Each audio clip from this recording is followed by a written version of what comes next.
There we go.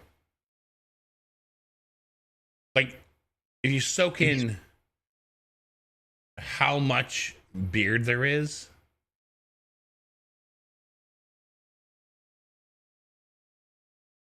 it's amazing.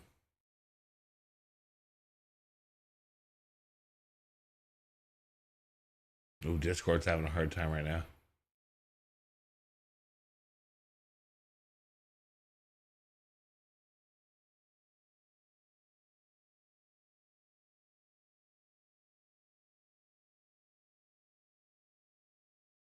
Hola.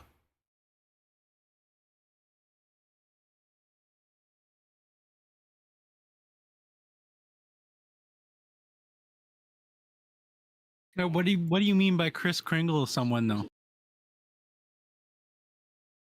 I think you know what I mean.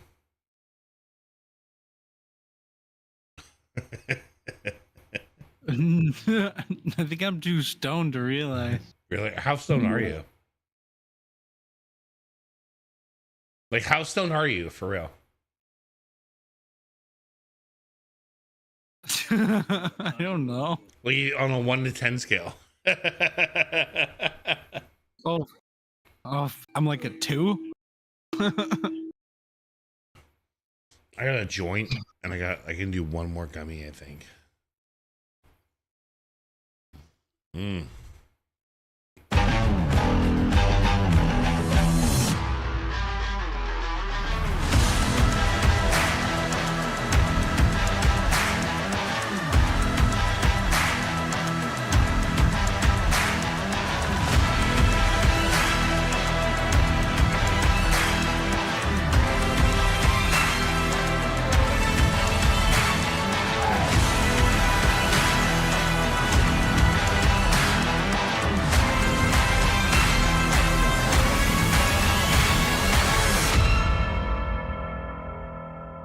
I got another pack of Vans. What? So now I have. Hey everyone, and welcome back to my 5 crazy series where I play spooky games in spooky places. Tonight we are deep in the woods of New Mexico, right? and we are about to play The Blair Witch. Yeah, This is a game that I'm I've been watching on your eyeballing stream. since its release. I actually bought it when it came out, but I have never played it. And I thought, you know what, now that I'm in New Mexico in these spooky woods, what better time to play it than now? Yeah, I see it. So we're going to jump right into this. I hope you guys enjoy this video. If you do, make sure to like, comment, and subscribe. You're a giant RGB whore. I'll see you guys on the other side. Looks great, though. Well, all I had before was just blue fans in there. Well, it was great. I love it. I cannot believe we are doing this yet again. But you No, I guys can at least demanded customize it it to what so color many I want. times. So Or here we have are. rainbow. Let's do this, guys. We're going to freaking... We might...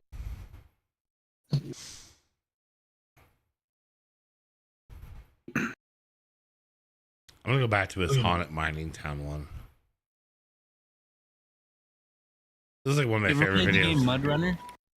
No. No.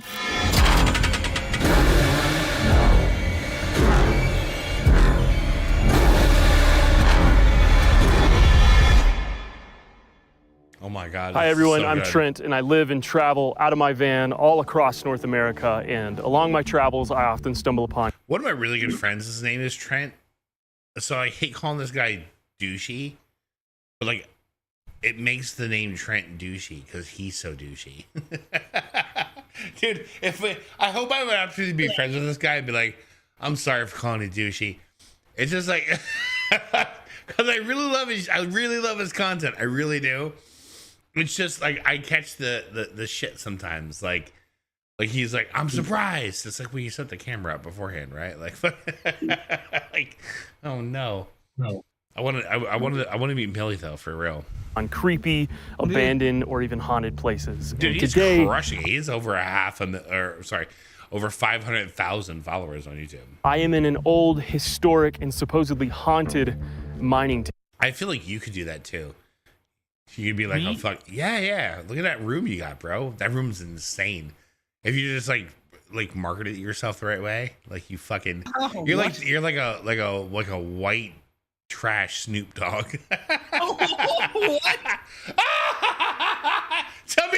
wrong. Tell me I'm wrong, you fuck. I'm white trash Snoop Dogg. All right. You're like Tony Call me Hinton. WT Snoop. Yeah, there we go. Town. WT And Snoop. tonight I will be exploring the dark history of this town as I traverse through the town in the middle of the night, Snoop exploring Dogg, the for abandoned fuck's buildings and the sake. abandoned mines that are scattered all through this area. And I will also be staying the night in a haunted hotel right here in town. And this You wanna video play is some kind of a zombies or continuation of my something? last video where I stayed at What? Would you like to play zombies or something? Okay. Can we watch this video first or no? Yeah. Phantom go ahead. Canyon Road, which is a haunted forest road about 5 minutes from town. And if you haven't seen that video, you how should go Call of watch Duty that one opened first anyways. because the lore of that video kind of goes with the lore of this video. And all that just to say that I have been camping in the woods for a couple days now, and I could not be more excited to take a nice hot shower at this hotel and explore this town. So let's get to it.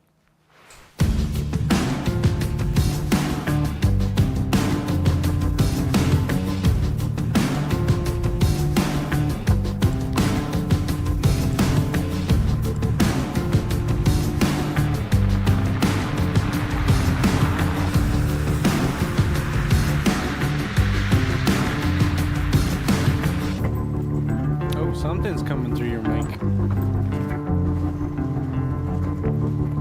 At random times.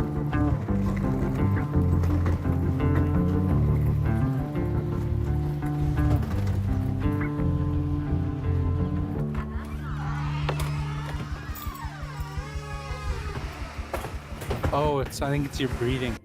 Do you see like him like fucking all these shots? They're amazing telling a story, but like I know he set the camera up, so I know it's not the first time he walked in the building. Ah, should be nuts. Okay, I can. Yeah, but that's just different camera angle. I know, but he does it all the time. Ah, it drives me nuts, dude. Just wear a GoPro. Comment. No, I love his content. I don't want him to change. I need the douchey content in my life. I need it.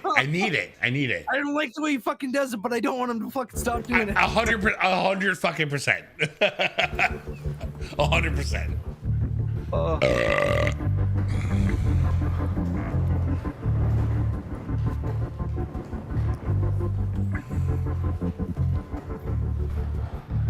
Okay. Looks like this is our room for the night.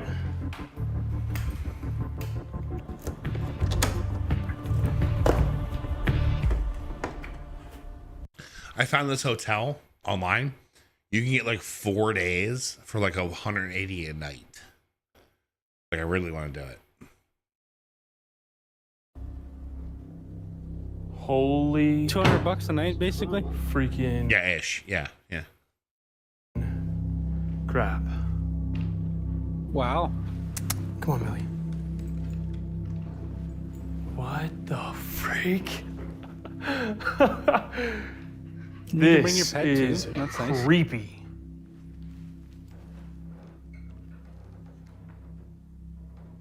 Oh my gosh.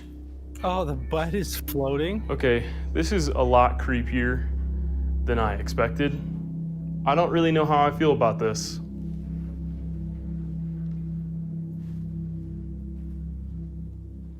I immediately have bad vibes. I'd probably being in sleep here. like so good It's in freaking- there. I would sleep like a champion. I'm like, there's nobody in town. It's quiet as fuck, and you rock in bed. I don't know how. I would be like, how much can a rope's weight support? like what is it? What is it? You think it's 4? Come on, bro. Let's go. Freaking Ouija boards on the pillows. I don't like Ouija boards though. Ever tell you like my mom freaking Where's out a about Ouija that? board? He has Ouija boards on the pillows. There's like the ram's head on the fucking wall. The ram's Okay, head's kind ram's of head. fucked up a little bit. It's like, isn't it like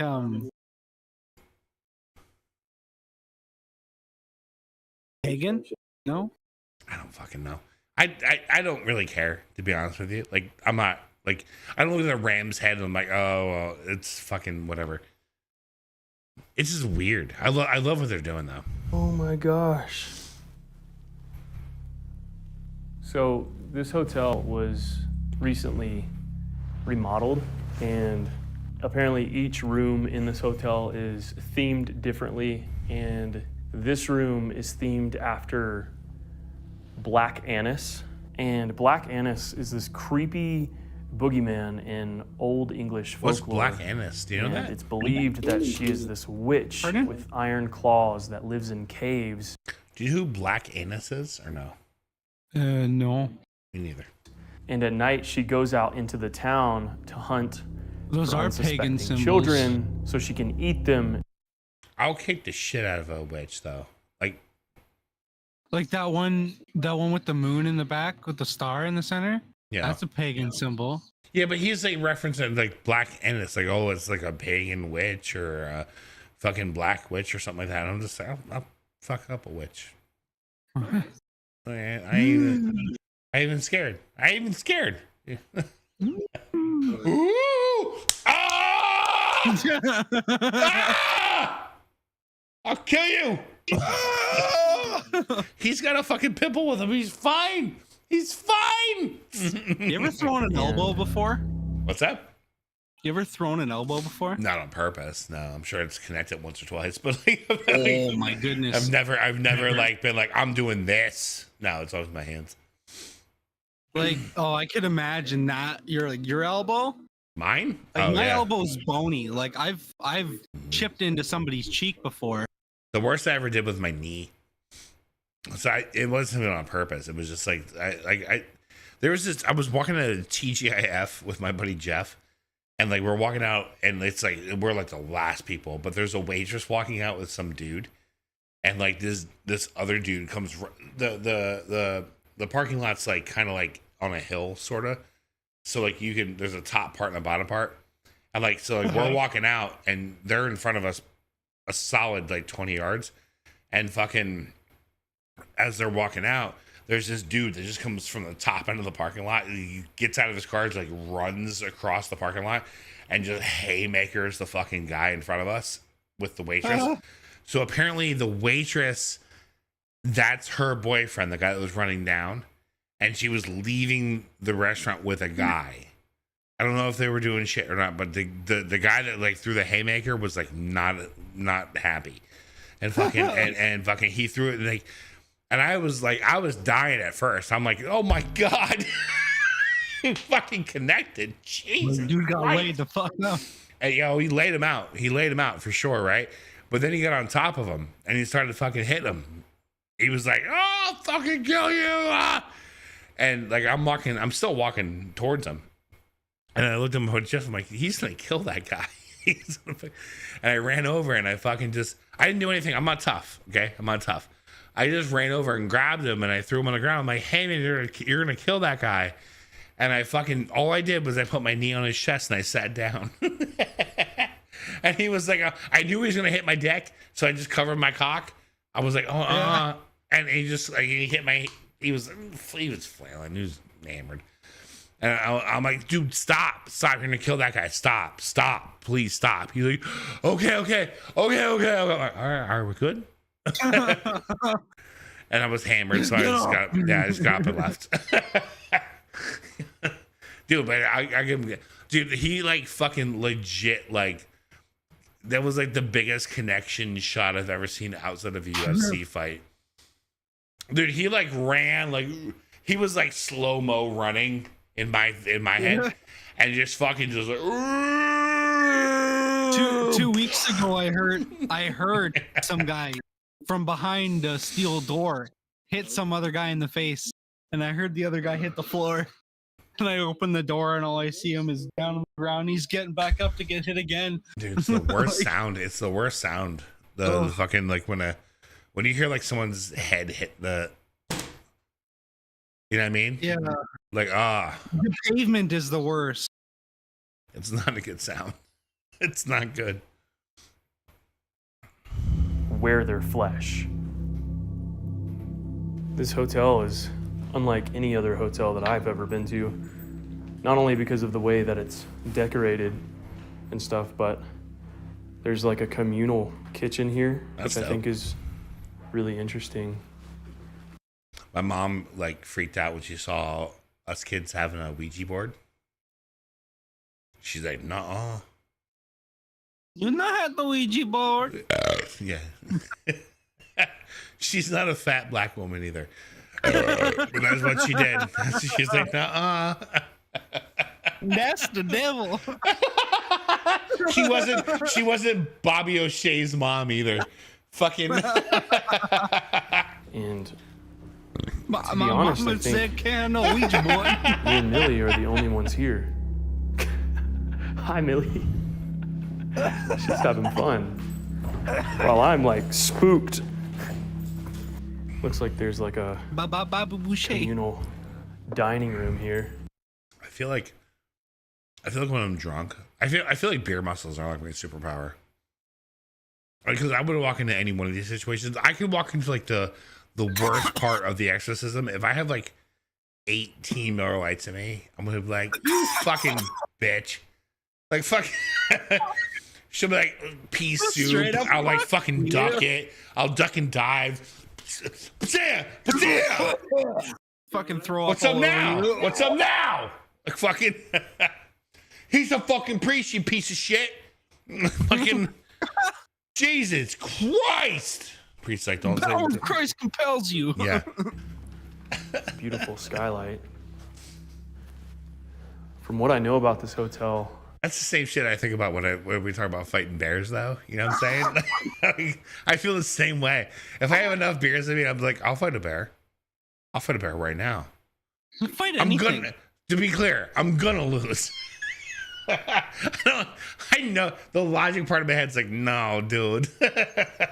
But You're not gonna win that. but the beard and beer part of me, just like fucking go for go for the eyes. Go for the eyes. Go for the fucking eyes. I feel like calling Paul right now. Let's see if I can get a hold of him. Where's my phone? John Oh DePaul. no. my phone's in the other room. No, no. There we go. back in the 1800s, John DePaul. Shut the was ball. a casino brothel. Shut Come DePaul. and give it to me. Come and give it to me. Come and give it to me. Shut the ball. John DePaul. Ideal belows. Saloon, all of the above. So this place attracted Yo, a lot sexy lady, of come swap sketchy with us. people who made a bunch of sketchy deals. What'd you say? Said, "Sexy lady." Sexy lady. However, I do Young believe that I sexy read lady. that this place eventually.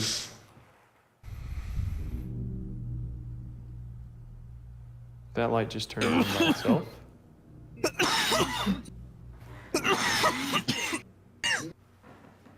Jesus. This guy hasn't posted in a while. Who? I don't know. No, 14 hours ago. Remember when I said I knew this, or I was watching this guy that streamed out of his Oh, van. maybe it's It a wasn't motion van. sensor. It was a bus. That's what it is. He had a Yeah, modified bus, bus. van, same thing. Yeah. That creeped me out. Yeah, school bus. He had a modified school bus. Okay, folks. I'm gonna take a break from filming, and Same I'm thing. gonna take a shower Has and gaming relax for set a little up bit with until the sun wheel sets. and all that stuff. And then once it's dark, we'll go out and explore the town and a few of these old mines and abandoned buildings that are scattered about this town. So let's go wash up.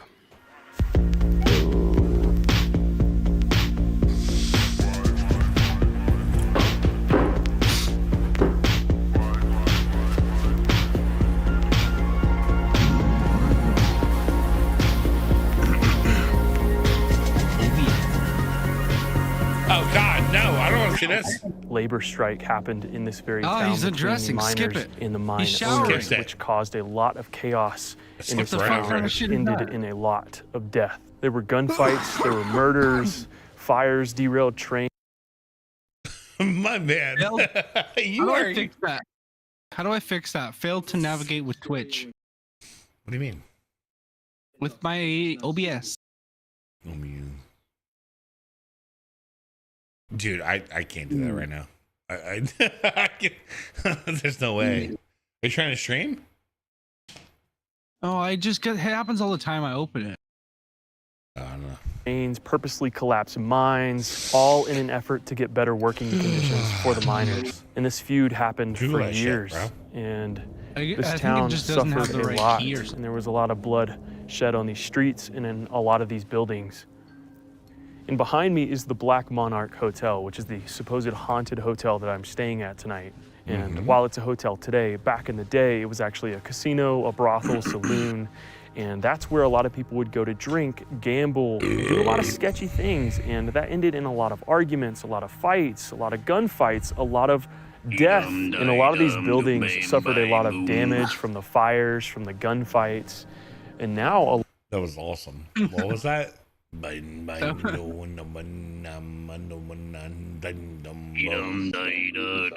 is that? What is that from? What is that from?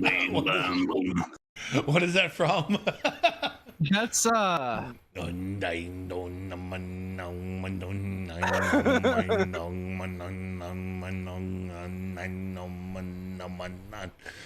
What is that from, bro? I'm trying to remember the song. a lot of I'm trying them to- are it's a song. abandoned, making It's this from, town it's feel from, almost multiple movies, but you probably remember from Super Troopers. Yes, I do. Yeah. Yes, I 100% do. It's the fucking Porsche scene. Yeah. We're pulling it up right now. Yeah. Fucking Super Troopers. Super Troopers. It's Beetle Body or Beady Body Beady Boo. Biddy. No. That's my favorite streamer. Beady Body Beady Boo. That's the Super song. Troopers. Biddy. Bitty Body Bitty Boo. It's called Bubbles. Do you want the link? Here we go. I got it.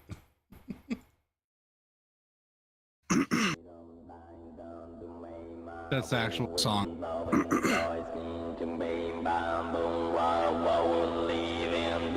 Okay.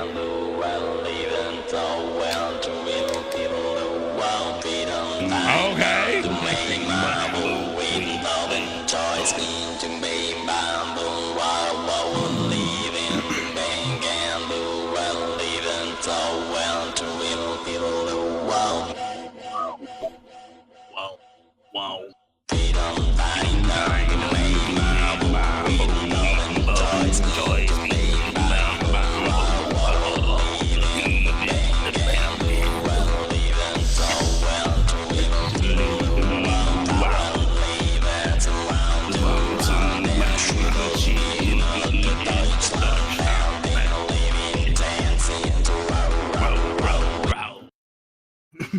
Bro, I listened to there's that shit so- like fucking banging.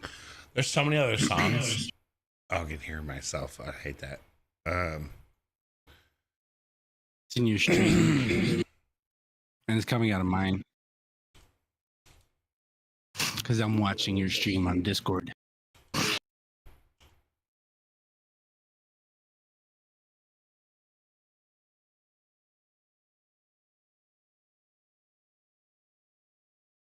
Look up my beat.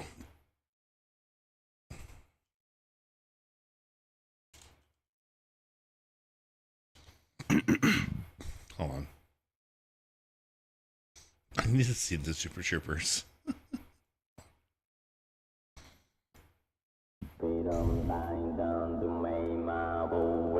Or you want to see the scene? Oh, yeah.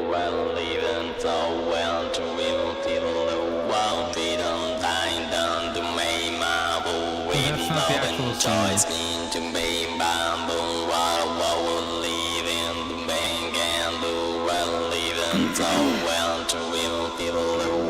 Littering and smoking the reefer.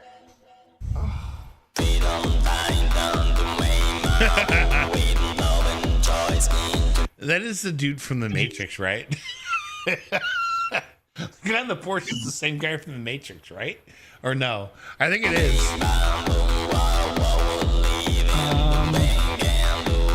Which dude? He's a fucking weirdo. I don't think so. Is it not? Oh, Jesus.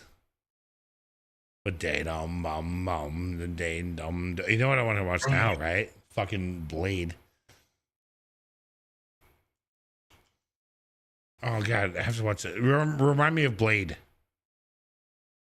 Remind me, Blade. Don't forget. Still, you're fucked. Remind you, Blade? They're so big. You don't know how big a bear is until you see one in the flesh, on the ground, in front of you. Yeah, this is one that's this is somewhere in Europe. I think that's a stag, and this bear is just fucking dragging this 300-pound stag around the way you would drag your luggage. I mean, that's a big animal. It's bigger than 300 pounds. I think that might even be an elk. It's either a stag or an elk, but I mean, that's a solid 500-pound animal. He's just upping it. Now it's 5. Oof. And that bear is just fucking. It's got to be mauling it. 5 though, for sure. And it's not even a big bear. That's not a big one. The really, really, really scary ones are the Alaska ones. The Alaska ones are insane.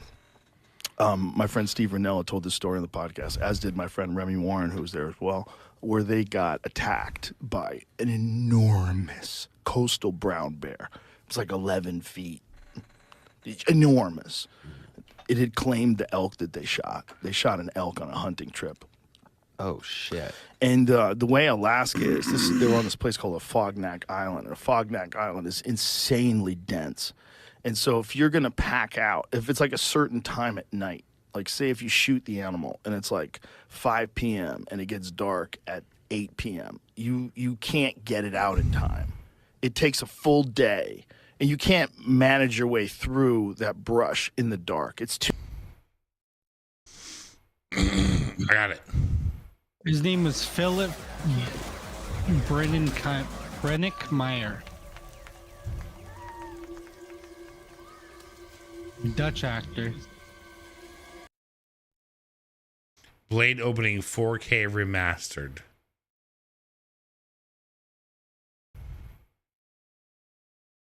I'm doing this one.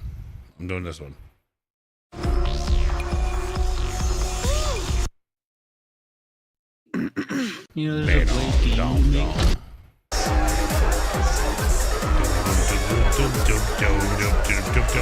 game.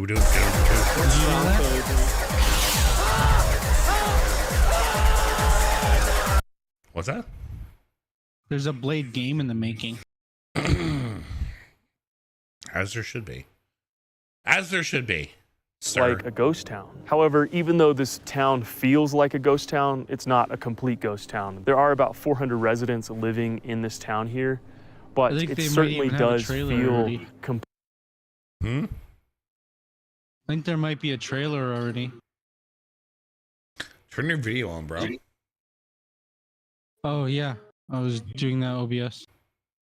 completely vacant at night. And there's even a bunch of mines that we can go explore tonight. So I think I'm gonna take Millie on a little walk, get her some exercise, and then I'm gonna hop on my bike and we're gonna ride to some of these mines that are on the outskirts of town.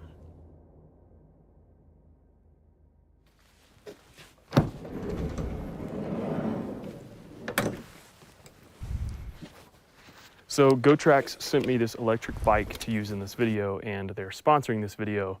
But I think this is going to come in handy for this little stuff's coming through your mic again tonight, because I want to cruise around the town a little bit. Randomly. And the mines that I want to go to are about a mile away from the town, and it's a pretty hilly stretch of road. So the electric side of this bike is going to come in handy. See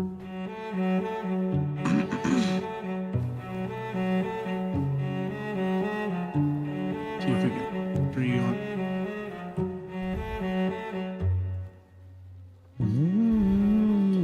This here is the old Miners Union building where a big protest happened during the labor strike.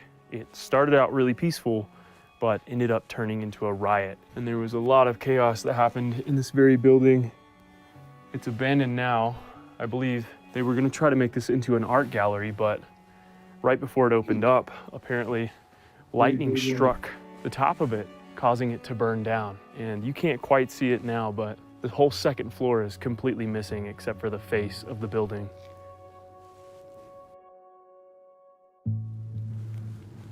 Whoa.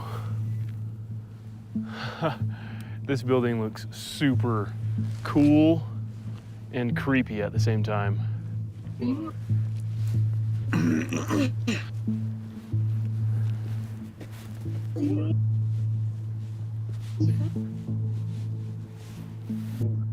So the inside looks pretty vacant. Got a lot of roadwork cones in there.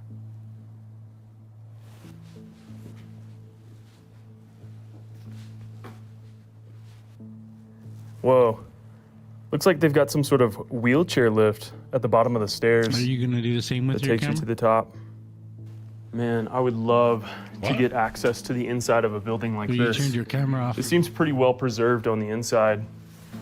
I was talking to a local here, and they actually said that this building, the exterior of the building, Jesus, what was happened? used in one of the American Horror Story seasons. And I looked it up online, and I couldn't find anything about it. So if any of you guys know or recognize this building from American Horror Story, let me know in the comments, because I'm curious.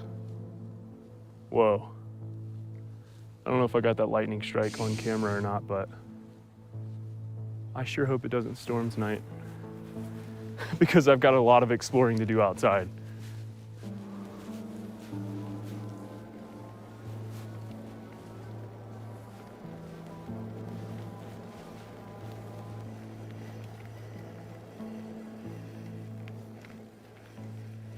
I saw the owner of the hotel earlier today, and he told me that there is a basement of the building, and I was like, yo, dude, I gotta get access to that.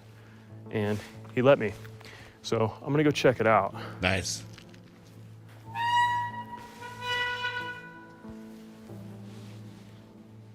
What are you saying nice to? I think I have the audio and video figured out. It's good, right? You can hear it, see it. Okay. Uh-huh. This isn't quite what I was expecting out of the basement, but it certainly does look like a basement. Now, I don't think a lot of action happened down here in the basement. Even though this was a casino, saloon, brothel, I think a lot of the action happened upstairs. However, I have been told there are quite a few buildings in this town that have basement entrances to an underground tunnel system in this town. And apparently that was the red light district of that time. That's where presidents and famous people would go to indulge in those sort of activities. And they did that because they wanted to keep that a secret, because doing that was very controversial. And man, I wish I knew which buildings have access to that, because that would be really cool and spooky to explore. But I think I'm ready to head to those abandoned mines down the road. So let's go check them out.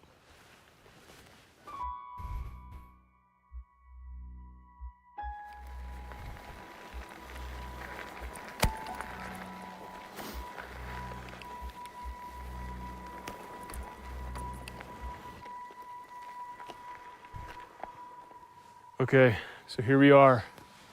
This is the trail to the abandoned mines. So before I head down this trail, I just want to say that this is an abandoned mine site.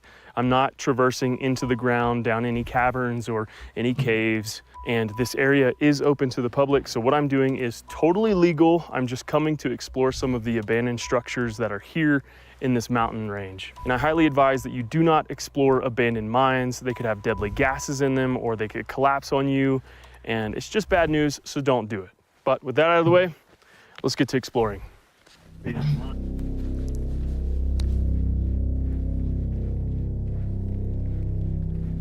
I was talking to a local earlier today, and they were telling me something very interesting about the town. Apparently, there were a couple of years where they kept finding mutilated cows scattered about the town, but they couldn't figure out who was doing it, what was doing it, and it was just a really strange occurrence that happened for a couple of years and then all of a sudden stopped. And that right there just screams skinwalker to me, because I'm pretty sure that's something that like skinwalkers do. And being on this path right here What the fuck? gives me Skinwalker vibes. Oh. Oh, shoot, we're here. Holy freaking crap. This is creepy looking. This is a massive building. All right, you want to play zombies? You said. Yeah. Yeah. Yeah.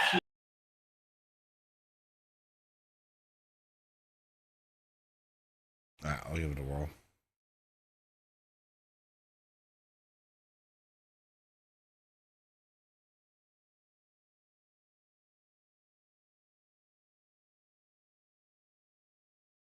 All my lights are red. Oh yeah. All my lights are red. All my friends are dead. No. You got one of those ones where you can tell it to go colors or what? Mm-hmm. I want to get one of those, but it's like $40.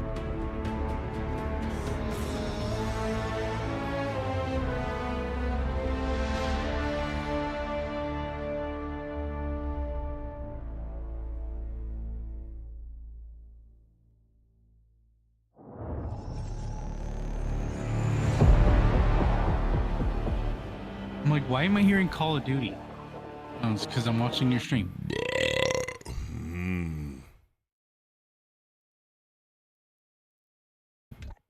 All right, so what are we playing? What are we doing? What are we doing, sir? Zombies? Zombies? Zombies. Good old zombie.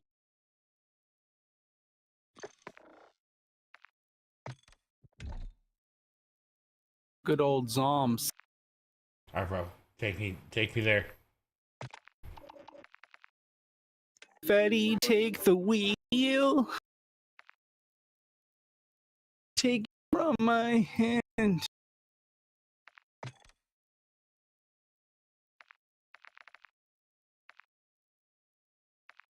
Okay, do you want to try out this this idea that I had? Okay. You remember what it was? No. Oh. Okay. So I make up a weapon that you like, and you make up a weapon that I like, and we both drop it, so it becomes contraband. I can't do it. What do you mean? I'm incoherent right now at best. Just hit the Okay. button. Let's just go. You have your loadout and everything set? No. Maybe. Light Check your machine gear. gun, dual code duckachis. Duck. Let's go. Okay. I'm making sure I got everything up.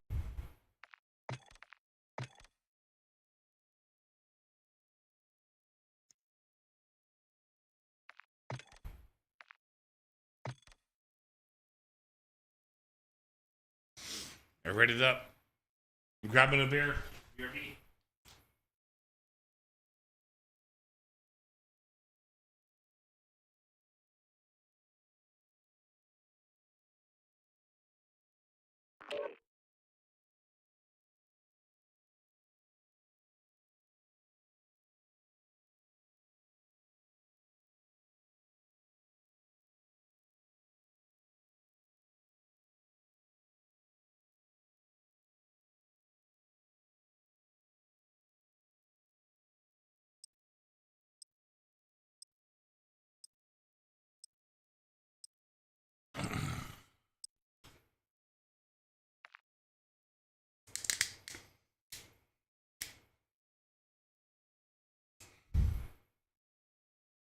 On average, though, how many beers do you think you drink a night?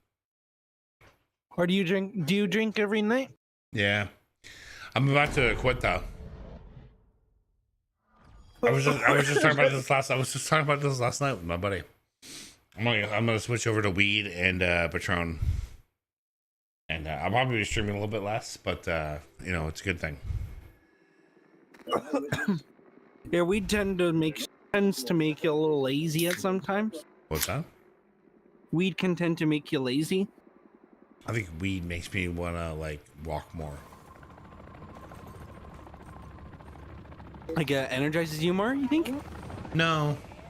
It just like keeps you in that state where you want to be moving. Like you don't like. It you does get something. I'm not agitated sure what it or- does, but it does something.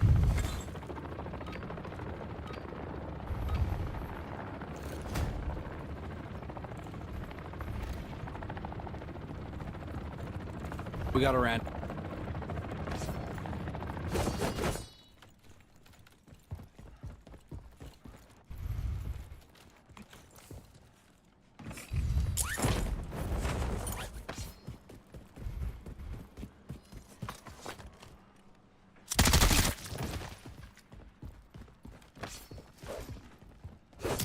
So yeah, I'm just gonna run around and loot over here.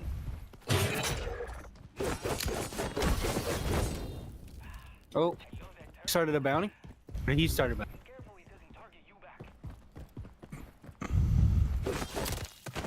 Did he start the bounty? I don't fucking know. Obviously. You don't know, then he did, yeah.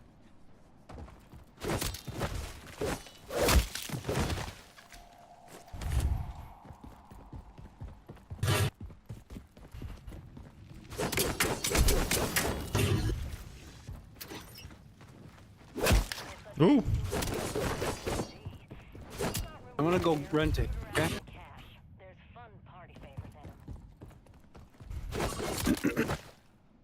Yo, Sneaky. Yo, what up, bro? I got a 2-plate for you.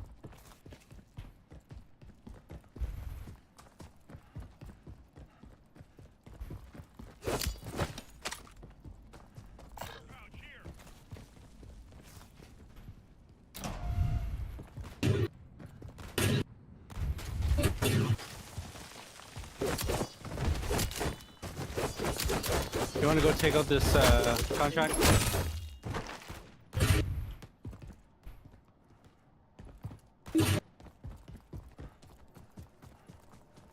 What? Bounty contract, the one that's on our map. Okay. Chances are we'll kill it or he'll kill it by I the need time we get plates, by the way. there. Oh, you need plates?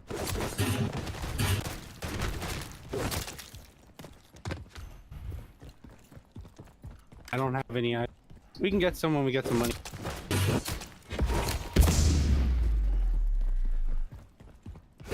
Where is it?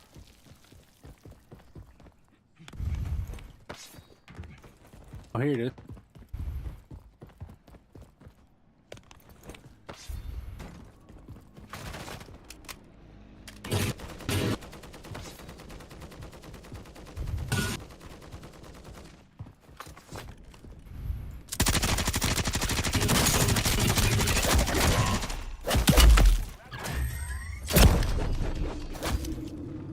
I'm down. Coming. What are you doing over there?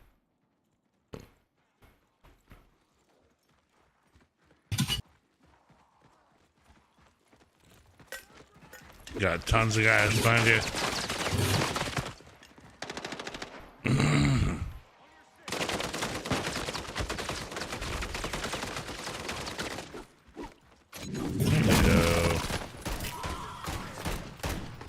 Yeah, there's level 2s over there. That's a brain rot. I just packer punched myself.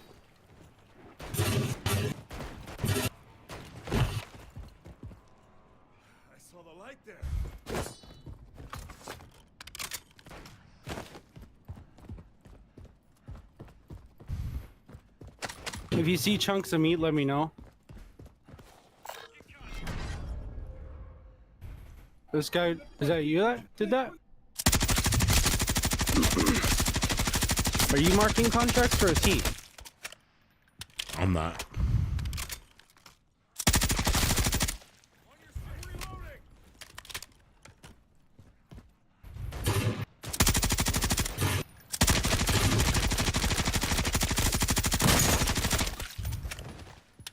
You want to get plates? We can get plates down here.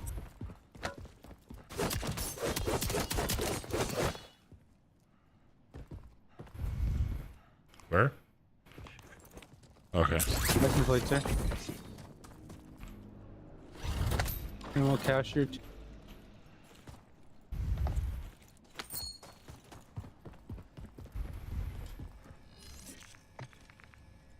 He's going after bounty contracts and stuff.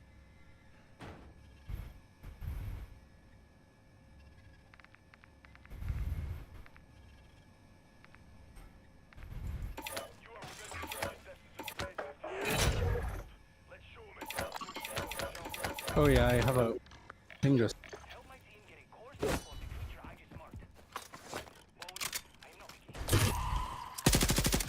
It's a brain rotted. Let's go get this contract.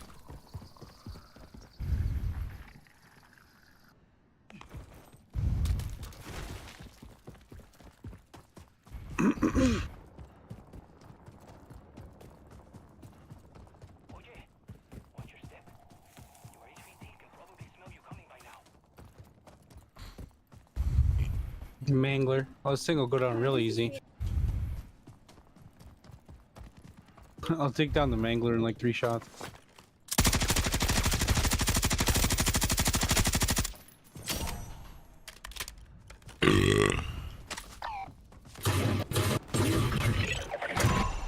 It actually was 3 shots. Oh, I guess 6.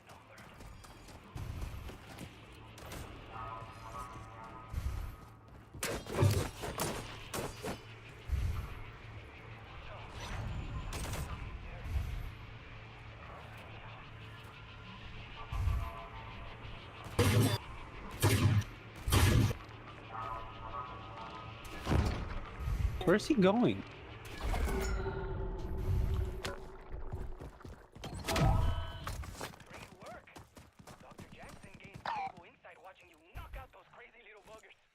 Wanna grab that truck?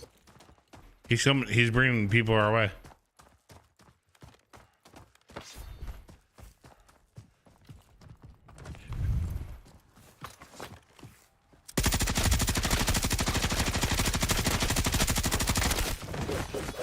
Ooh,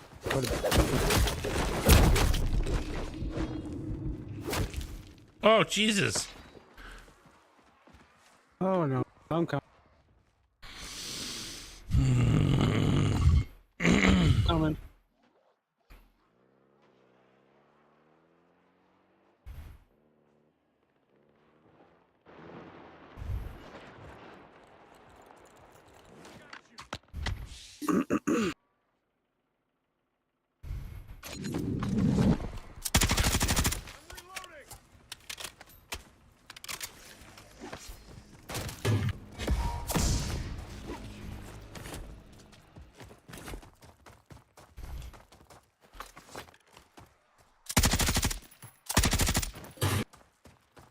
Did we just?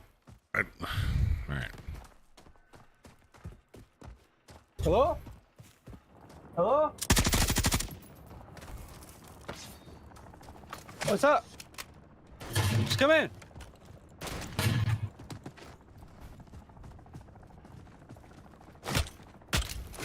You have a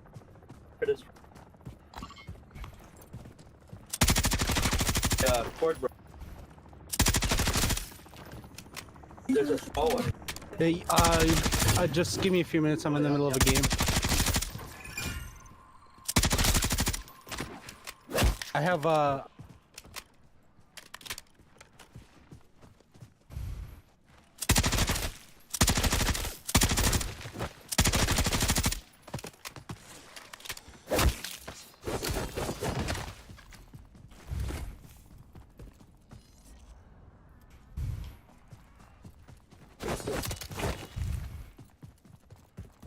surprised that actually guys actually pay me for internet.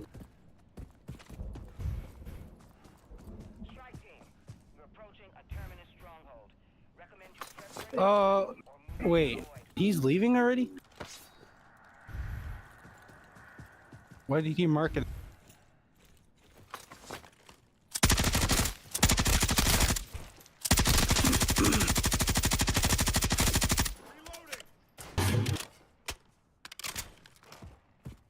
Do we have to There's go some there? weapon Do we have to go using- there or no?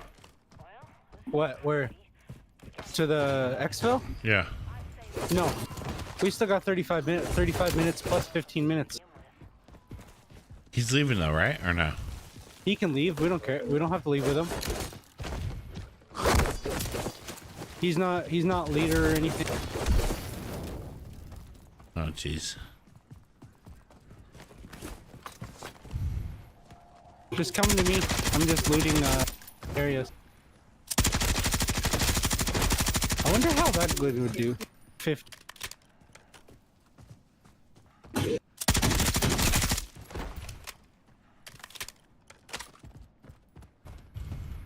Two shot.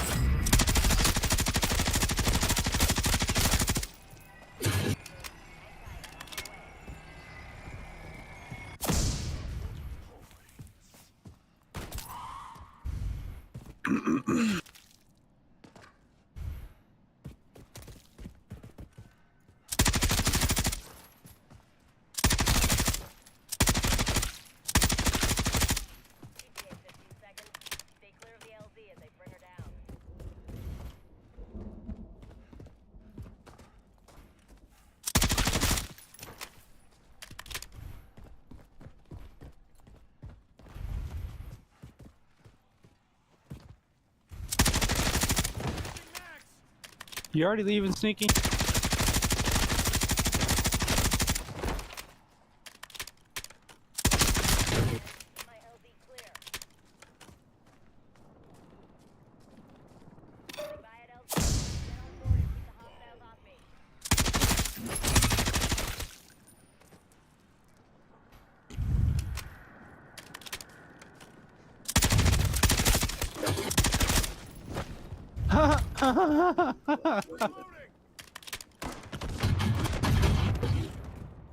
Apparently, if you get this rocket launch or the grenade launcher, Yeah.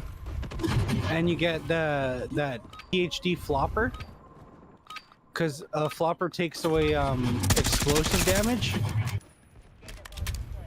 you can just walk around and shoot the ground, and like not be affected at all. Hmm.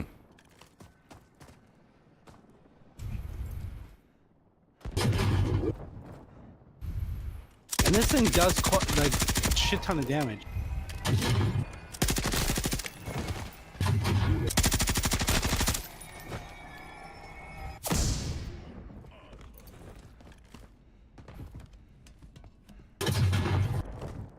But it also does damage to you depending on how far you are from the shot.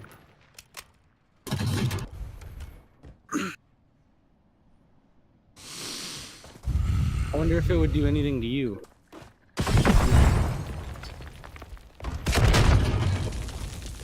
Anything? Nope. Even though it's explosive damage? Oh, health. Oh, health it did. Yeah. Yeah?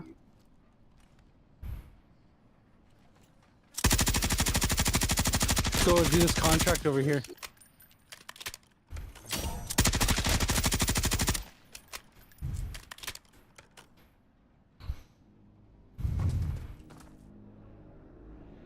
You gonna come do the contract?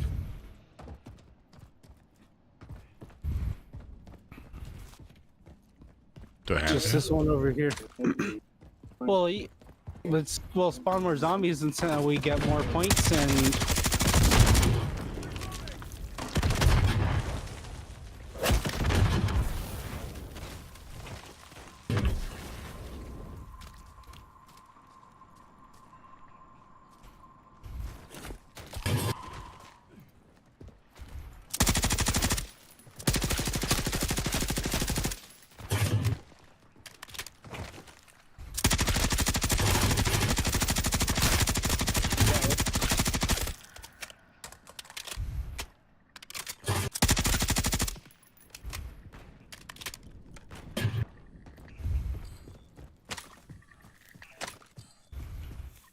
where is it?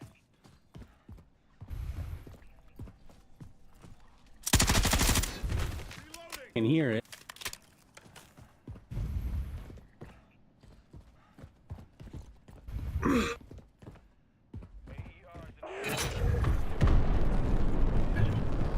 right, this is gonna be like real guys, not like real people, but Yep. mercs. Yep.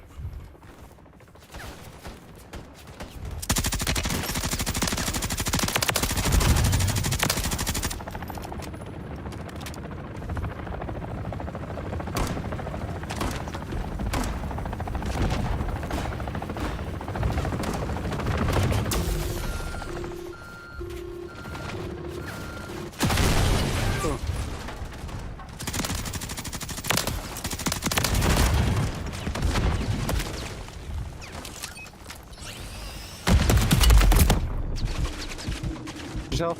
All right.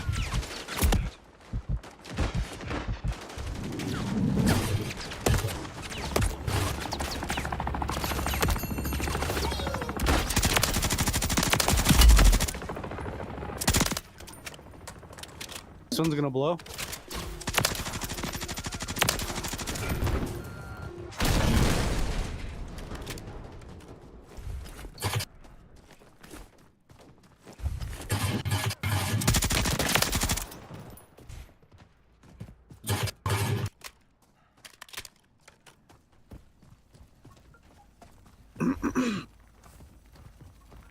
This one will blow.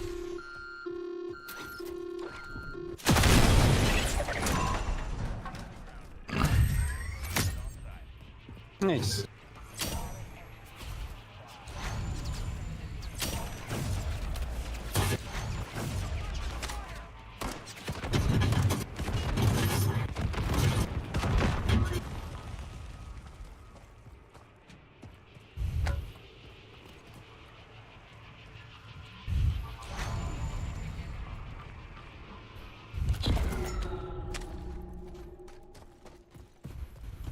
I'm gonna go see what they have for a wall weapon. Actually, check the box. Wanna go to the box? Sure. See the like beam of light coming out of the Yep.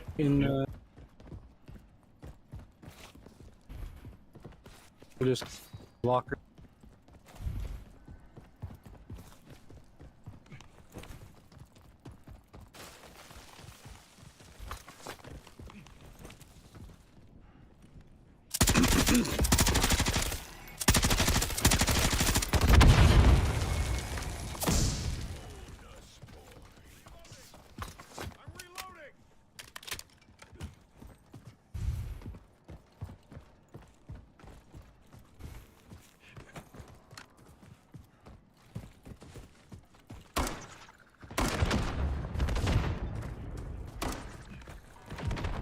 Oh, there's a mimic.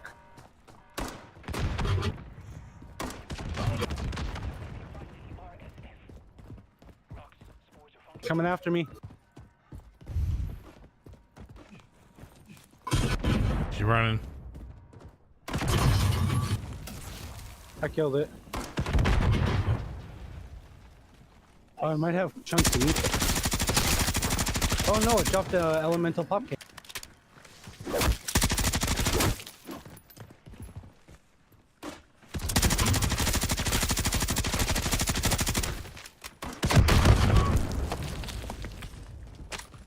Oh, there's Juggernog right here.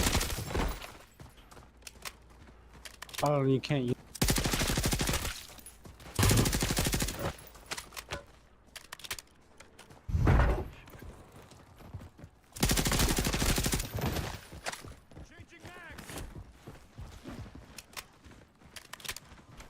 Oh, there's like a whole underground area here.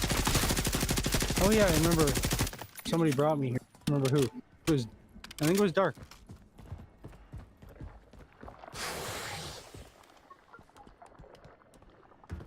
How you doing? Alright? I'm right.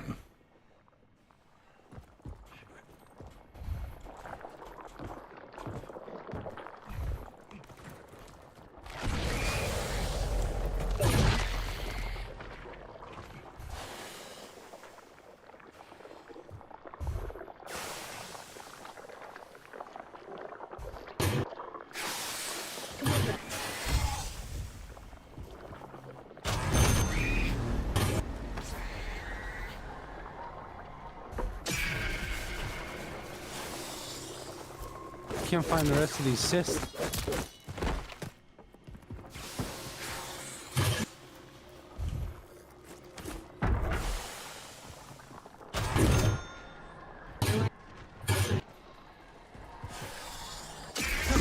You know how to clear these? Look for like the cysts on the wall. What? Oh, you're not even in here. I'm gonna go down. I'm gonna go. Nope. Gotta. Fuck. I'm so close.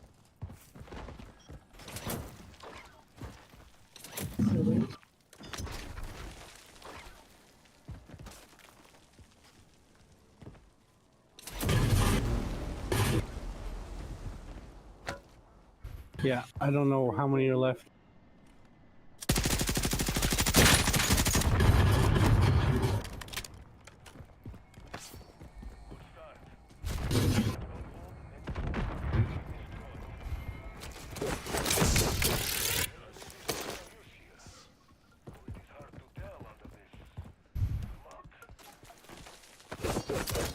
Do you see any more up there?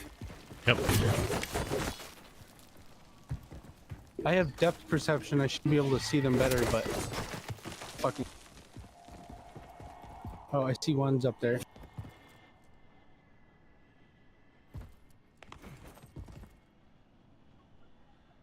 Fuck.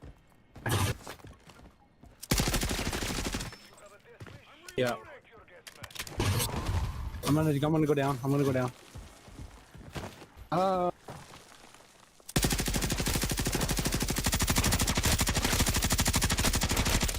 Okay, I had a brain rot. I have no more masks, so I can't go in there. I don't even know what we're trying to do, bro. Trying to destroy the last cysts that are on the wall, and they're really close. They're like, or you're on the roof. No wonder you can't see.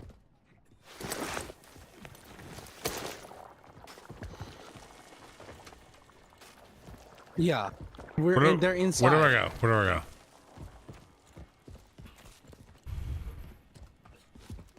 Look, see, it's on the other side of the wall here, but Where? it's on the other side of a wall that I can't get to. I don't have a mask, so I can't stay in there.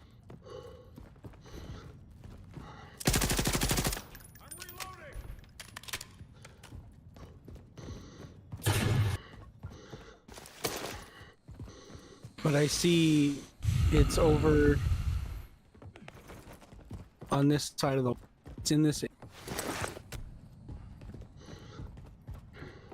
There's one right here, and then there's one right here. I can see them through the wall because I have depth perception. Oh shit, am I gonna die? If you don't have a mask.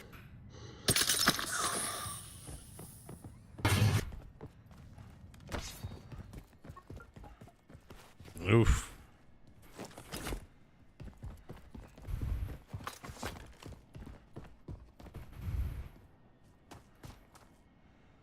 I can revive you. I have the same thing that Dark usually carries.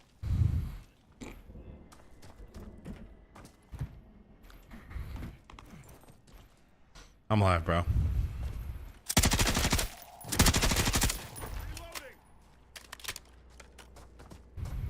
I can see that it's over there, but I don't know how to get.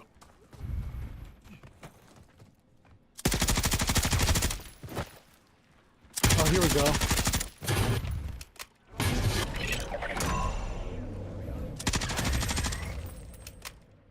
There, I cleared it.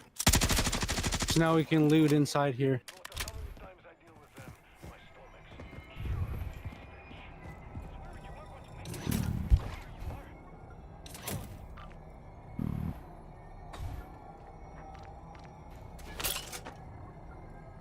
Finding anything?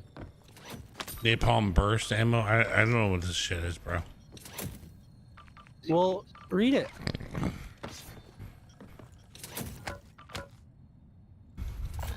It tells you what the stuff does. Cheese.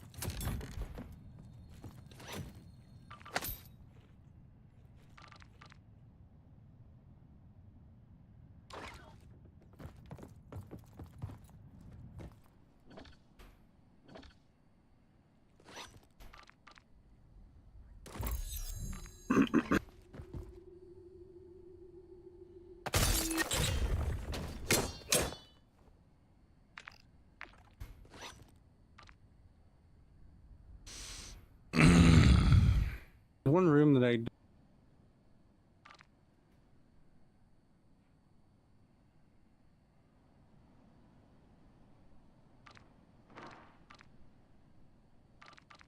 see if I can get.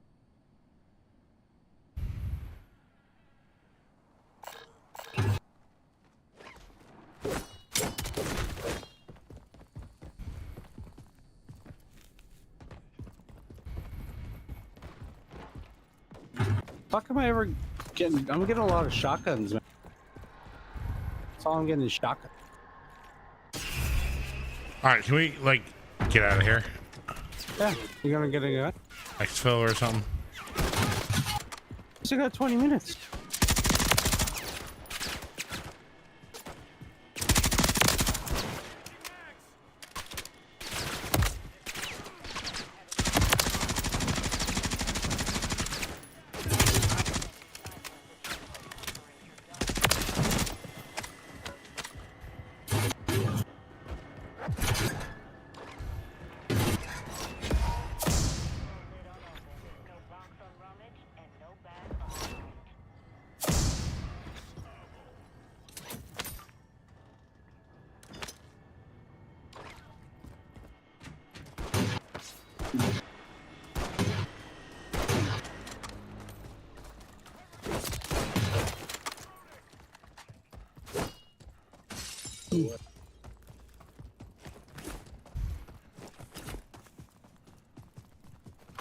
I heard about those those Casimir grenades, those little purple grenades. That if you throw them down, not only do they create like that black hole or whatever, but if like you're in a tight spot, you could throw them down and jump into them, and it teleports you like a little distance away. All right, can we exfil? We still got 20 minutes. Okay, dude, I'm gonna exit the game if we don't exfil. Like, I'm fucked up. Oh, okay, you're like. Yeah, I'm asking an exfil. Like, how do we do that right now? Well, come over here, get on Can I this do fucking it? spot. Can I do it without you? I don't want to like ruin your life or anything. No, I can just start up another game. Yeah, all right, cool.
Jesus Christ.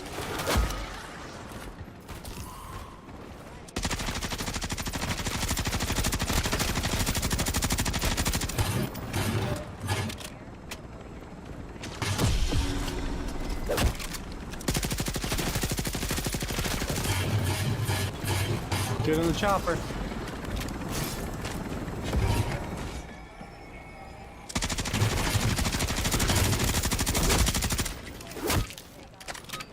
I'm gonna go down.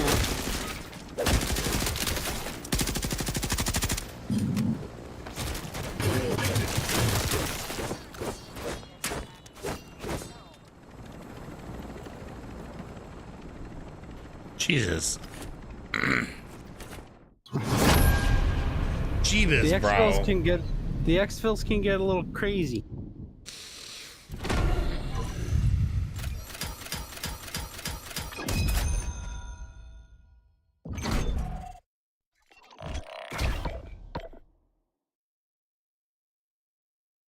That's Oh, dope. you got quite a bit.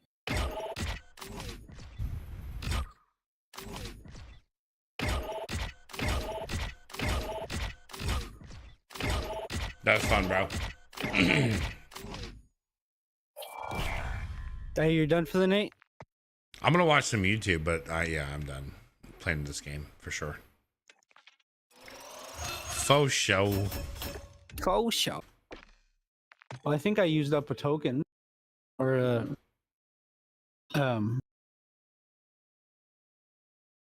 yeah. One of those like double XP tokens. Nice.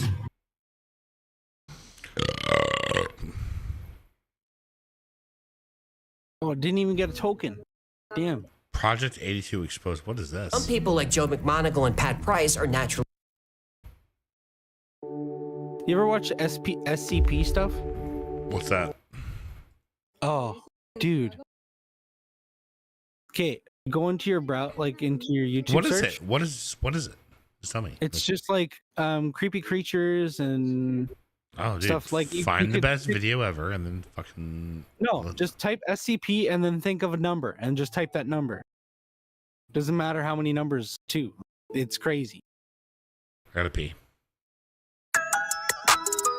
BRB.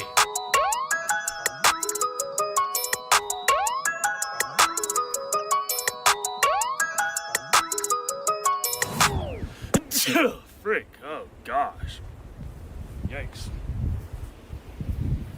Hi, everyone, and welcome back to my YouTube channel where I live, travel, and game out of my van. And a couple weeks ago, I released a new video on this channel where I talk about how I use Starlink to game and live stream out of my van in remote places. And if you haven't watched that video yet, I highly recommend you watch that first, because not only do I think it's an amazing video, but your boy Elon Musk tweeted it out too, so it's whatever. It's not even a big deal. I guess, you know, me and Elon are just besties at this point. It's whatever. It's all good. But anyway, while that video was a great introduction to incorporating Starlink to my van life gaming lifestyle, I ended up leaving out a lot of great information about Starlink because I didn't want to make the video too long. So today we're going to talk about how much power Starlink draws, how you can mount Starlink to your van or vehicle that you dwell in, and at the very end of the video we're going to talk about this new addition to my setup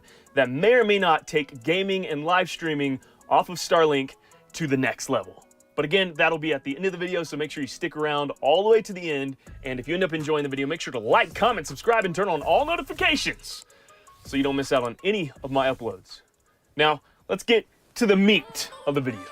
Okay, so how much power does Starlink draw and why is this information important? Well, if you are living and traveling out of a vehicle, more than likely your power is coming from solar power. And when the sun sets, your solar panels aren't harvesting any energy from the sun, so you're relying on all your power to come from your battery bank's power reserve. And if you don't calculate how much power you're using throughout the night, you could deplete your batteries and end up damaging them and run out of power through the night. So it's crucial to know how much power you're drawing through the night so you don't do that. So with that being said, we're gonna do a little test real quick to see how much power Starlink is drawing. So I've got this little wattage meter here that I've plugged the router into, which is also hooked up to the dish that's on the roof of my van. And we are currently measuring how much power Starlink is drawing. And right now we are pulling about 35 watts, which is kind of crazy. You know, I expected this to pull around 100, 150 watts because you are using the dish and the router at the same time. But honestly, that's nothing, especially for me because I have a 600 amp hour lithium battery bank. And that's not gonna make a very big dent on my power reserve, which is pretty freaking awesome. And I also think it's important to note whether you get the residential Starlink package or the RV Starlink package, it comes with a 110 volt power supply, which is just a standard household plug, which is a little unfortunate. I wish there was a 12 volt option because if you use 12 volt, There's no inversion happening in the power consumption area. You just draw straight from the batteries and you don't have to go through an inverter. So it would be nice to have a 12-volt option, but unfortunately, as of now, they only have the 110-volt option. But honestly, at 30 watts, that's like nothing. But before we move on to the rest of the video, I need to let you guys know that today's video is sponsored by EVA Polar Coolers. One of the worst parts about this lifestyle is that if you don't have the opportunity to travel with the seasons and you find yourself in a hot climate, the inside of your van gets super hot and it's almost unbearable. And just last week, I was in the desert of Utah and it was 97 degrees and me and Millie were melting.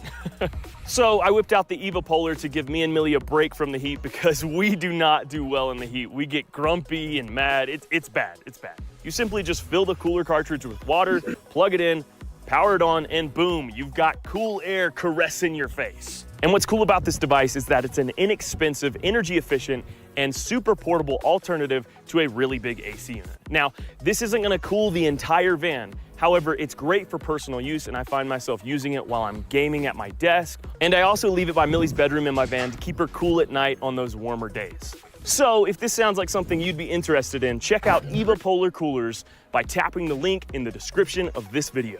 Now, with that out of the way, let's get back to the Starlink talk.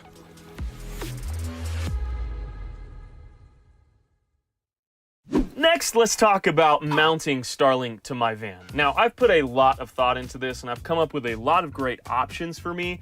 However, I think I'm not gonna mount Starlink. I really love this guy's build. For real. To my van just yet, because I've realized that when I park at a campsite, my van's not always in the most ideal place for the dish to be. Sometimes I'm parked near trees and mountains, and if you know anything about Starlink, obstructions are a big deal. The dish needs to have a clear view of the sky.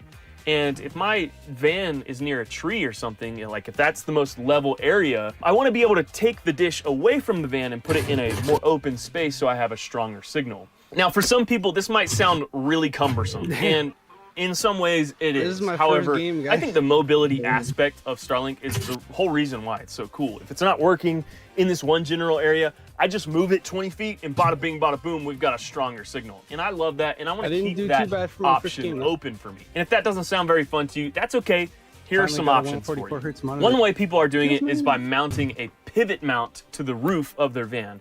And the reason why this is beneficial is because when you're driving, you can pivot the dish down and face it down onto the roof of the van so it doesn't fly or break while you're driving. And when you set up camp, you just climb on the roof, unscrew, and then flip the dish up, and bada bing, bada boom, dish is ready to go. However, for me, that sounds like just as much of a hassle as putting it outside somewhere. So that's not for me, but if that's what you want to do, there's an option. Now, option number 2 is something that a lot more people are doing, which is mounting the dish on a pipe adapter that you can get directly from the Starlink website, and that pipe adapter then goes onto a flagpole that is mounted to the side of your van. And in my opinion, I think this is the best option if you do plan on mounting Starlink to your van, because this gives you the option to raise up the dish as high as possible above any obstructions so you have a clear view for the dish to connect to the satellites. So if I were to mount Starlink on my van, that's what I would do. And it is something that I'm still kind of toying with, but as of right now, just having Starlink on the feet and putting it either on top of my van or far away from the van somewhere else is working well for me. But those are some options for you to consider, and if you end up going with one of those options, let me know. I want to see how it works for you. And last but not least, I just purchased a new addition to my setup that may or may not enhance my live streaming and gaming experience off of Starlink, which is the Ethernet adapter for the modem that Starlink comes with. If you guys remember from my last video, I mentioned that the modem that Starlink comes with doesn't have an Ethernet port, which I think is really, really strange. I'm not sure why they decided to do that. I don't know if they're pulling the whole Apple thing where they take the headphone jack away just so you'll buy an adapter so they can make more money. I hope that's not the case, but it kind of seems like that's the case right now, because you have to buy an adapter in order to connect an Ethernet cable to the modem, which is really dumb. But I bought it, and we're gonna test it out today to see if it's even really worth it. Okay, so right now we're connected to Starlink via Wi-Fi, and we're gonna do a couple speed tests off of Wi-Fi to Damn. compare it with the Ethernet connection to see if there's any real difference there. So This here is we why I go. don't play Search. Wi-Fi speed test. Boom. Okay, so first speed test off of Wi-Fi, we're getting 59 ping, 117 download, and It's crazy. Some people 5.2 in the upload. Search game, Not like too these Search bad. games, Not too bad. But Search let's and do a Destroy. second test because I They know find when I exactly do where you're speed gonna tests be. off of Starlink, each one is always different because satellites I are coming came and in, going like, clutched constantly. 3 people, Your but then speeds I are got always killed by the varying, and I fourth. think that's one of the downsides of going with Starlink. Oh my god. You might have good speeds, but it does jump around a lot. So we're gonna do this one more time. Okay, well there you go. See, the second speed test is better. We had 33 ping, 156 download, and 6 upload. Off of Wi-Fi, that's How did really that great. come in Now, and get, like, we are gonna 3 connect kills to the up top, Ethernet and now adapter. just complete shit. All right, so we are hardwired into the modem now, and we're gonna do a Ethernet connected speed test. Okay, so this speed test wasn't far off from the last one where we were connected via Wi-Fi. We've got 31 ping, 60 download, and 6.3 upload. Let's do another one just to double check to see if these numbers vary. Okay, so the second speed test is done, and it looks like the ping is doing much better when you're hardwired into the modem versus connected to it via Wi-Fi, which is a really great thing for people that want to game off of Starlink. Ping is a huge deal. So 23 ping on that one, 159 download, and 6.6 upload. But we're gonna take this test even further, and I'm gonna play a game of Fortnite out here in the wilderness of Idaho while I'm hardwired connected to Starlink. And I'm gonna show you guys my in-game ping to see if gaming off of Starlink is even viable.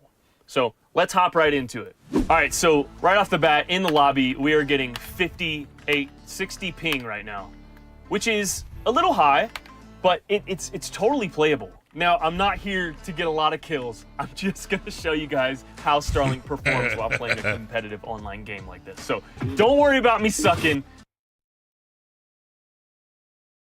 That's pretty dope. Right when I fucking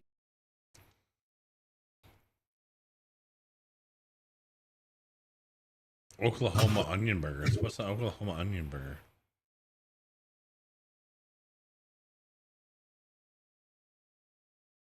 they start getting mad at me for sucking, I'm gonna say, shut the fuck up. I'm on near the top of the teams.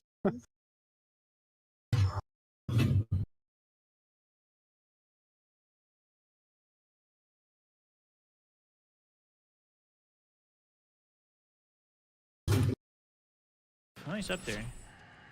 I don't know how I missed. Oh no. Yeah, teamwork make a dream work. Stone Mountain, now Stone Mountain! He saw me on the roof earlier. Nice shot. Because he knew where I was shooting from. I missed him on that open. I thought I had him on the headshot initially. Look, the shot was too low. I was head glitching there. He saw the trail, but he... So a lot of you guys know I used to work for Activision, and I used to work on the audio side of the game, like in Modern Warfare and different Call of Duties, all audio based. I had found my stick by the tree by the... All right, 30-second portrait sketch. We'll try to get this one in under 30 seconds or less or more. I don't know. Maybe we'll get a little bit less than it if we're lucky. But, okay, we've got the eyes down. Let's make the nose in right there. A little bit of the side of the nose right there. And then the mouth looks something like that. And then the bottom lip, something like that. So we got the face now. We'll pull in from the sides and then kind of angle for the cheeks and jawline. There we go. Looks kind of cool. Make this in shadow a little bit. And then I think like the head starts around there. And then the chin. I thought I almost killed myself. In the shadow. But remember, you can go in the water. Right through there. Oh, that looks pretty good. That was pretty quick too. Probably got a little bit over those 30 seconds, but thanks for staying and watching it. All right, 30-second portrait sketch. We'll try to get this one in under 30 seconds or less or more.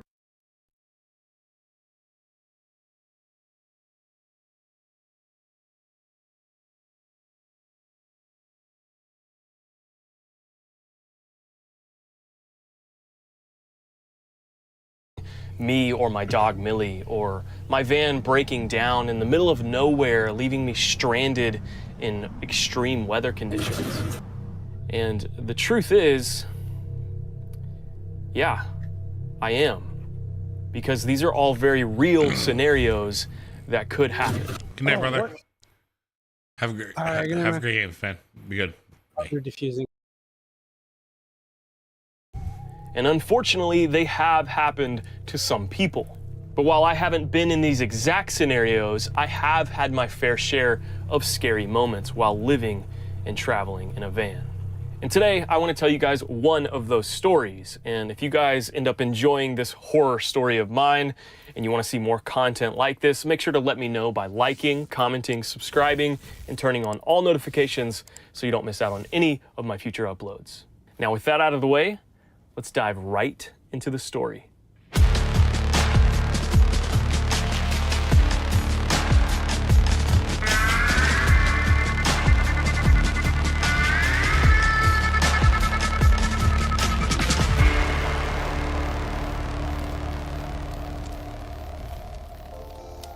Years ago, before I lived in this new van, I was traveling in a much older Dodge van that was previously a handicapped transport vehicle that I converted into a camper van with my brother. And this van was what sort of catapulted me into the life that I live today. I went on my first real cross-country road trip going from Georgia all the way to California and back, and along the way, I was visiting all these national parks, going on hikes, and just living life. At the time, I was taking a long break from work, so I had planned to be on the road for a long time before I returned back to my home state. So the entire time, I was just at an elevated state of mind. I was high on life, if you will.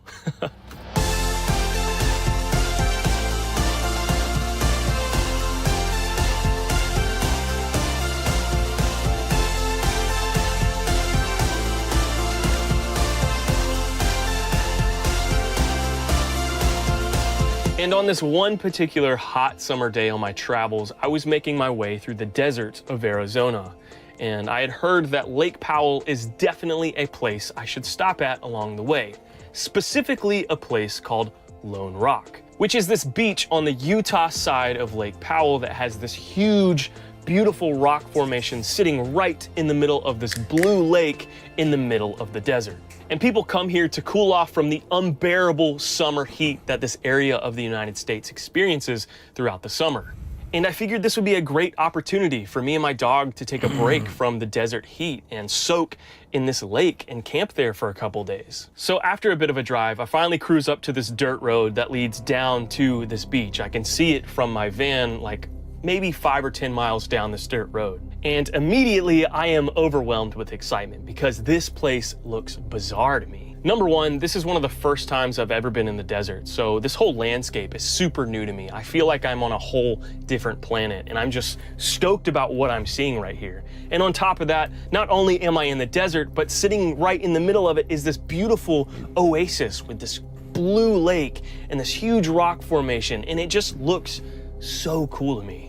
So I get overwhelmed with excitement and I'm essentially flooring it down this dirt road to get to the lake as quick as possible so we can finally cool off from this desert heat. And the way this area was set up at the time, I don't know if it's still like this, but as you get to the end of this dirt road, you'll come to a hill. And a lot of people park at the top of this hill and then get out of their car, walk down the hill to the lake, and then go for a swim. But when I saw that, I was like, why would I park on top of the hill when I can park right on the shore of the lake and have the lake right out my front door? And there weren't any signs saying that I couldn't park down there. Plus, I saw a bunch of other people park down there, so I figured if they're doing it, I'll do it too. But looking back on this moment now, I'm realizing that this was a terrible decision.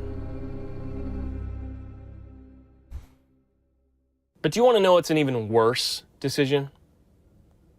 Using your hard-earned cash to physically drive your car all the way to a grocery store to manually shop for groceries like an absolute barbarian. I mean, who even does that anymore when you've got HelloFresh to deliver restaurant-quality recipes along with fresh, high-quality ingredients that travel from the farm to your front doorstep in less money because it's cheap? So I'm sitting at the end of this dirt road, looking down the hill at this beautiful lake that I so badly want to camp next to. and I decide to make the executive decision to drive down this hill and park at the shore of the lake. So I take my foot off the brake and slowly put it on the gas to start driving down this hill. And as I'm slowly driving down this hill, the van stops. And I push the gas again, and nothing happens. What I didn't realize was that this hill was made up of thick beach sand, duh, and now my two-wheel drive van is stuck at an incline on this hill, and everyone on this beach is looking at me like I'm an idiot, which was super embarrassing at first, but then a guy came over with a shovel and he helped dig out my front two tires. And from there, I was able to crank the van back up and roll down the hill just fine, and I arrived right on the shore of the lake. And as I parked and started unpacking my van, getting excited for these next few days of camping in this beautiful desert oasis, something dawned on me. And immediately, my heart sank into my stomach. As I step out of my van and start looking around the beach, I noticed something.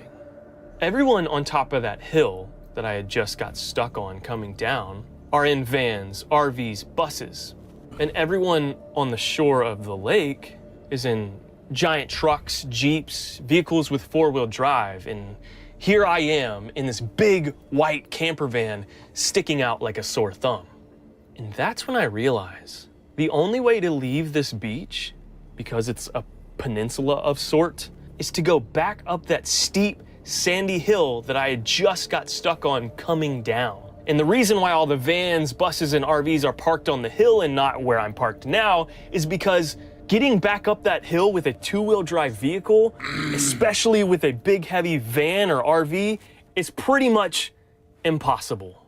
And as soon as I recognized this, I realized that I'm really stuck here. And I get overwhelmed with anxiety and I start panicking, thinking about all the worst case scenarios, thinking about how there's no way a tow truck could come down this hill and pull me out because they would get stuck too. Finally, I get the courage to go down the beach and try to find someone with a big truck to see if they could help tow me out or give me advice on how I could get out of here so I'm not stuck here forever. And most people said that my van is probably too heavy, but what I could try to do is deflate my tires so they have more traction on the sand and maybe it'll be able to get back up the hill. And then other people weren't nearly as helpful and they were just like, yeah, dude, you're probably stuck here for good, which didn't help my anxiety whatsoever. And at this point, I genuinely thought that my van life adventures were coming to an end, that I would have to leave my van here on this beach and fly back home because it didn't seem like there was any feasible way of pulling my van out of here. It just seemed impossible. Until a man with a absolutely massive truck pulled up next to me.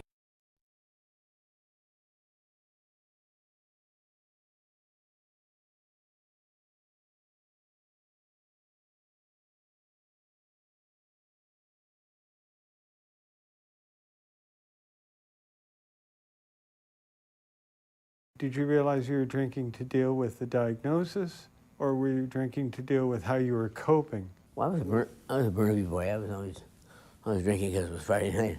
It's Saturday night, it's Sunday night, and Monday and Tuesday was coming, and Wednesday was around the corner. I just like to party. But then what happened was when I got diagnosed, it turned nasty. It wasn't about fun anymore. It was about exiting from the situation, exiting from relationships, exiting from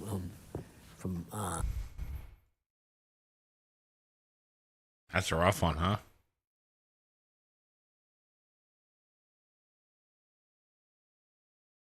But whatever your reason is for buying a van, converting it, living out of it, or just traveling in it in general, before you even do all of that, I highly recommend you do this one thing before you make that leap of faith, because it could change your entire perception of van life going forward. But first, let's talk about today's sponsor, Keeps. Did you know 2 out of 3 guys will experience some form of male pattern baldness by the age of 30? That it's super affordable. And while you're YouTube channel, okay? Today I'm going to answer one of the most asked questions that I get about living in a van. And that question is, How do you get started living in a van? Well, my friends, I've been living in a van for almost 3 years now, so maybe I've got some good insight on how to get into the lifestyle. There are a few things that you should consider. However, it's really not that hard. But before we jump into all that nonsense, I'm gonna make me some coffee because I am deep in the North Carolina wilderness right now. It is the peak of fall. It's really chilly, and I don't have my heater on right now because it's really loud, and I can't have something on that's loud with it when I'm filming a video.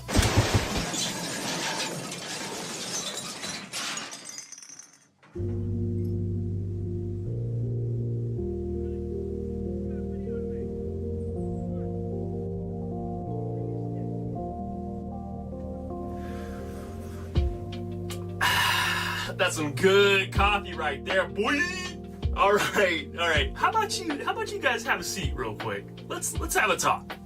So, the question that everyone asks every van lifer is, how did you get started in van life? How did you manage to make this leap of faith to live this crazy lifestyle of living and traveling out of a van? Well, in a few of my past videos, I've actually touched on it briefly, but I'll give you a quick little rundown here for the sake of the video. In early 2018, I got my heart broken. I hate saying that, it sounds so lame, but it's the reality, man. My heart was broken, my world shattered, and I just lost a lot of drive in my life, and I needed some sort of change, a wild change, to bring me back the excitement of being alive again. All my life I lived in a house, and I just thought it would be cool to live out of a van just like you, so I just said screw it. I need this right now. I need this change. I need this drastic change in my life. And I just did it. I bought the van on Craigslist for $6,000, which is a lot for some people, but I had been saving that money up for quite some time. And then I got my brother, who is a lot more construction savvy, to help me out on the build process. And over the next 2 months, I believe, we built out this old Dodge van, and we really did it pretty bare bones, but it served its purpose, and it allowed me to travel across the country for about 1.5 years and meet incredible people, make incredible memories. So to wrap that up, the way I really got started is just life just kind of threw it at me, I guess. And something was just yanking at my heart and telling me, this is your chance to do something wild and crazy. And now here I am living my best life and haven't looked back since. You know, everyone's story may be different, you know? Not everyone has a traumatic event that pushes them to do something crazy like this. And that may be your case. It may just be that you think living and traveling in a van seems kind of cool. And if that is the case, that's totally okay. But whatever your reason is for buying a van, converting it, living out of it, or just traveling in it in general, before you even do all of that, I highly recommend you do this one thing before you make that leap of faith, because it could change your entire perception of van life going forward. And that thing is, if you have a vehicle that you drive every day, whether it's a car, SUV, or truck, take that vehicle and go camp and go sleep in your vehicle for a night. Whether it's rainy, sunny, cloudy, whether it's cold or hot, go out there and camp and build a fire and be among all the elements and really live out of your vehicle for a day or two, or even multiple days. And doing something like this gives you quite a bit of perspective on the lifestyle that Instagram and Facebook and YouTube doesn't really show. I mean, we often show you, I'm guilty of this as well, we often show you a lot of the glamorous sides of the lifestyle, but in reality, sleeping in a vehicle is honestly pretty vulnerable and scary sometimes. I mean, when you're in remote places in a vehicle, you don't really feel all that protected. Even though there's this metal sheet blocking you from the outside world, it's still kind of hard sometimes. And it's cold, it's hot, it's creepy at night when you're by yourself. So I highly recommend, before you invest a lot of money into this lifestyle, go sleep in your car a couple times. I promise you, it'll do you good. It'll probably give you a surefire answer of whether or not you actually want to do this. So, something to consider. But let's just say you've had your fair share of car camping trips in your lifetime. So you're not the noob that I'm making you seem to be. Well, if that is the case, and you're ready to purchase a van, as someone that's lived and traveled in a very bare bones van and a really luxurious van like this one, I highly recommend you buy something used. Something super cheap right off Craigslist or Facebook Marketplace, couple $1,000s or less even. Look at it as like a trial version of van life. And when you do purchase something used and cheap, I also highly recommend building it out very bare bones. And I mean the barest of the bones at first. Don't invest a whole bunch of money in it at first. Literally put a mattress in there, an air mattress, and even put a camping stove in there and just a few boxes full of clothes. And that's all that you need right off the bat. And take that bare bones van on a few trips. Live the lifestyle in the barest of ways. And while you're living like that, almost basically homeless, it'll be really, really hard at first, but I promise you in the long run, it'll be very beneficial to you. Because right then you'll be able to identify, again, whether or not you're even capable of enjoying this lifestyle, but it'll also help you identify what exactly you need in such a confined space in order to be really comfortable. Because you have to think, if you are planning on living in this van, you have to know for a fact before you put a lot of money into it what you truly need versus what you truly want. And it took me 2 vans to figure that one out. My first build was fairly bare bones. I mean, yeah, it was a little more nice than some people's, but in reality, I mean, I had a cooler instead of a refrigerator, and I had a camping stove instead of this bad boy, and my water system was a foot pump. And at the time, that was enough for me, and it wasn't too much of a risk for me as an investment, so I felt comfortable with the idea that, you know what, if I jump into this after all this work, you know, I'm really not losing that much monetarily, and I can just sell it and hopefully recoup what I lost and not go negative. And last but definitely not least, step 3. And it's something that you're not gonna like to hear, but it is the reality. Just do it. Just go for it. This is such an abrupt change in your way of living that there's really no real surefire way to be fully prepared for the journey that you're about to go on, that is living and traveling in a van. And that journey, I mean both physically and emotionally. This lifestyle will absolutely change you. And there's really no way that you could fully predict the outcome of it. And there's no way that you can fully be ready for the change that's about to come of you. I know that money is an issue, but there are alternatives. You don't have to live as luxurious as this. It doesn't have to be Instagram work change like this. When you set out on this adventure, you're going to learn so much about yourself, and it's going to change your perspective on the world and how you perceive life and perceive people and your friendships and relationships with people. It is such an emotional journey that Instagram, Facebook, and YouTube just can't.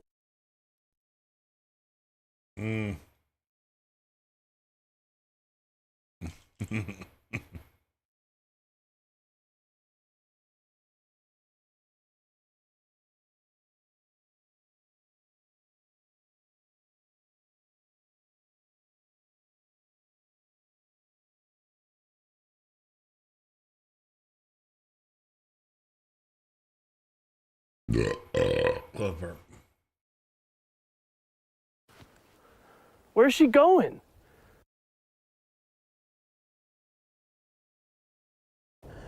Well, today is gonna be a wild day. Millie, get off the bed! You got your own bed, come on! Millie, off the bed, come on. Come on, you got your own bed right there. Okay, you know what? Since you're being really cute and it's a snow day, I'm gonna let you sleep in the bed, okay? I just want you to know I love you and care about you a lot, okay? You're the best puppy I've ever had, okay?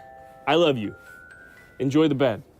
So, where I'm at currently in North Carolina, it's supposed to snow for today and a little bit of tomorrow, constantly. So, I think I have a lot of snow now, but in reality, there's gonna be so much more snow to come, and I'm a little sketched out about it. But we need to make some breakfast, So that's exactly what we're gonna do today. There's gonna be a lot of cooking in this video, I feel like, because that's all that we really have to do. But that's okay, because we love cooking and we love food. So at some point today, we are gonna have to do the dreadful work of going outside, somehow climbing on top of my van, and then cleaning off my solar panels. We should actually do that sooner rather than later.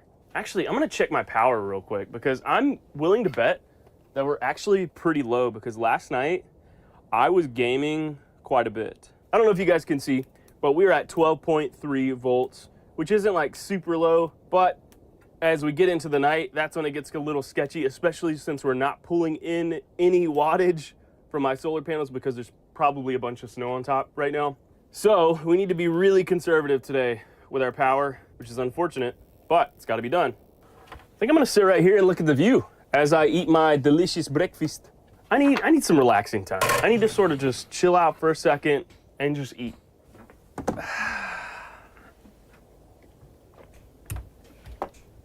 Wow, I just realized I can't see anything out of this window. I am so thankful for this beautiful day to be able to be snowed in and have the luxuries of a heater, lights, food, and fresh water to survive through this blizzard. I am very thankful for today. I'm thankful for this van. I'm thankful for my life. And this is amazing. Amen.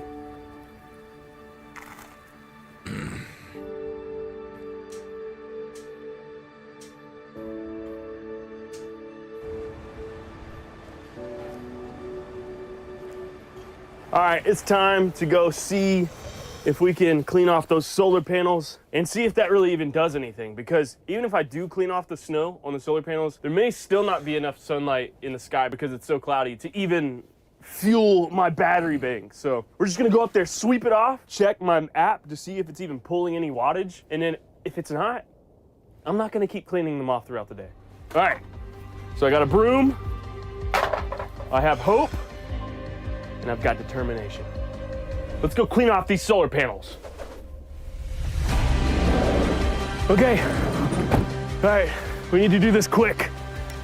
So basically, my game plan is to climb up from the back and start sweeping, so let's do it. Okay, the door's locked. Real quick, gotta unlock it. Do not try this at home, kids. Oh, it's slippery. It's slippery. We're doing it. We're doing it. Please don't die, Trent. Please don't die. I can't lose you today, Trent.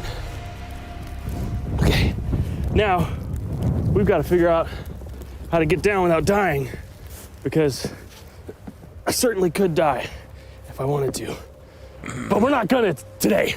We're not dying today. Oh, hands are frozen, hands are frozen. Ow, ow, ow, ow, ow.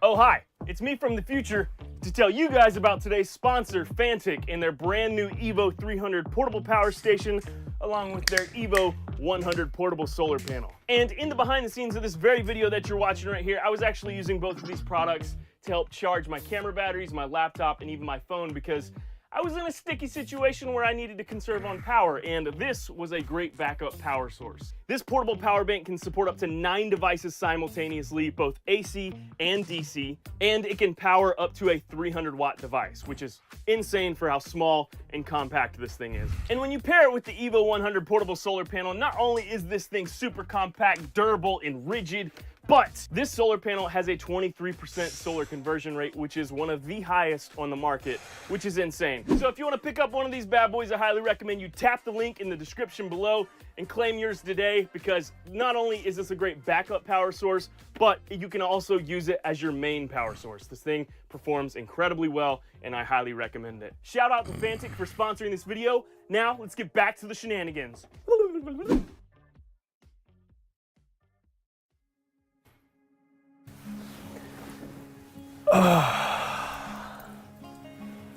Oh, I am so cozy right now. The past few days have been rough mentally for me. I've been feeling very defeated, trying to balance my full-time job and YouTube and life and relationships and all that. It's just a lot going on, so been trying to find that nice balance. And it's been tough. And I've been feeling pretty low lately, but it's nice to have a day like this where it sort of reminds you of how blessed you really are in your life. Yeah, I'm really stressed about my job and all this other stuff, but at the very least, I have this awesome, amazing van that allows me to come to beautiful places like this and experience weather like this that could be deadly for most, but for me, it's fun. And that's a great perspective to have and be reminded of. And I'm thankful for that. It's a good day.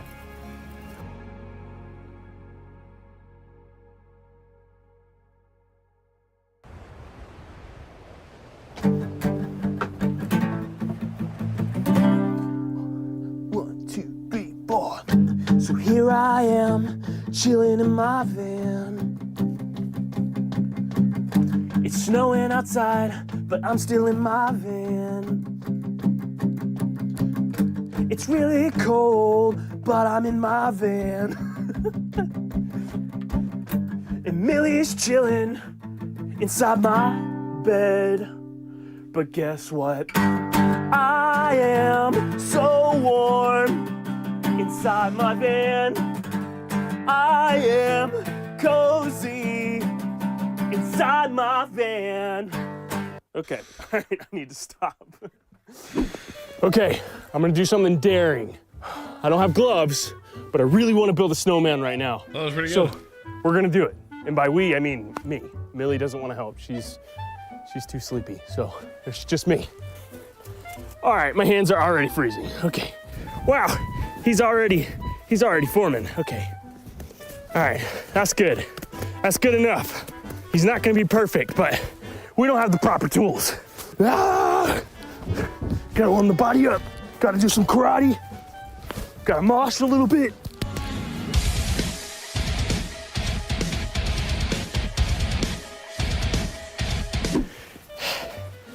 Boom. Layer 2. You know what? He's kind of cute. He is a cutie. Look at him. He looks like E.T. Now he needs some eyes and a nose. Okay, if I were eyes and a nose, where would I be? There's no sticks. Wait, I've got a carrot in the fridge. Oh, okay. I don't have a carrot. I've got this parsnip, whatever a parsnip is, but it'll work. It'll work. Come on, get in. Don't. Okay, should have planned that one a little better. Okay, let me redo the head. Okay, this time it's gonna work. You will not fail me. This time I'm gonna dig out a hole. Almost there. What if we, oh, there we go. Okay, so we don't have much for eyes here. We've got these bad boys, but that's okay. Oh, he's gonna be mean. He's gonna be a mean boy. Dude is looking fresh right now, dude. Arm number 1 and arm number 2. I'm gonna be honest, this is one of the best snowmans I've ever made in my entire life. I mean, come on, without having gloves, that's pretty gnarly. Yeah, but he needs a name though. All right, he's made out of snow. Kind of looks human-esque, you know?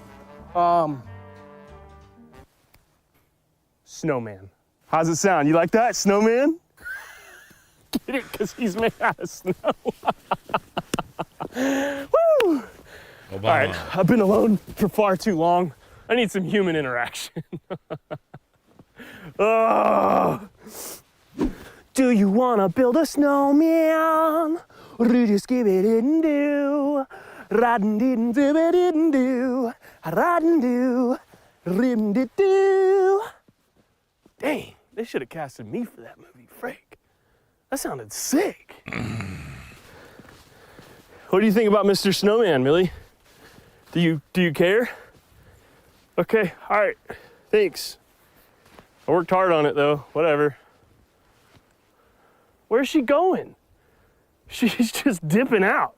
She just left. You want the ball? You want the ball? Go get the ball. I love how she jumps up like that. Millie, come here. Get this ball. You want this ball? This is a good ball. You want this one? Go. I love that. Kind of an asshole move.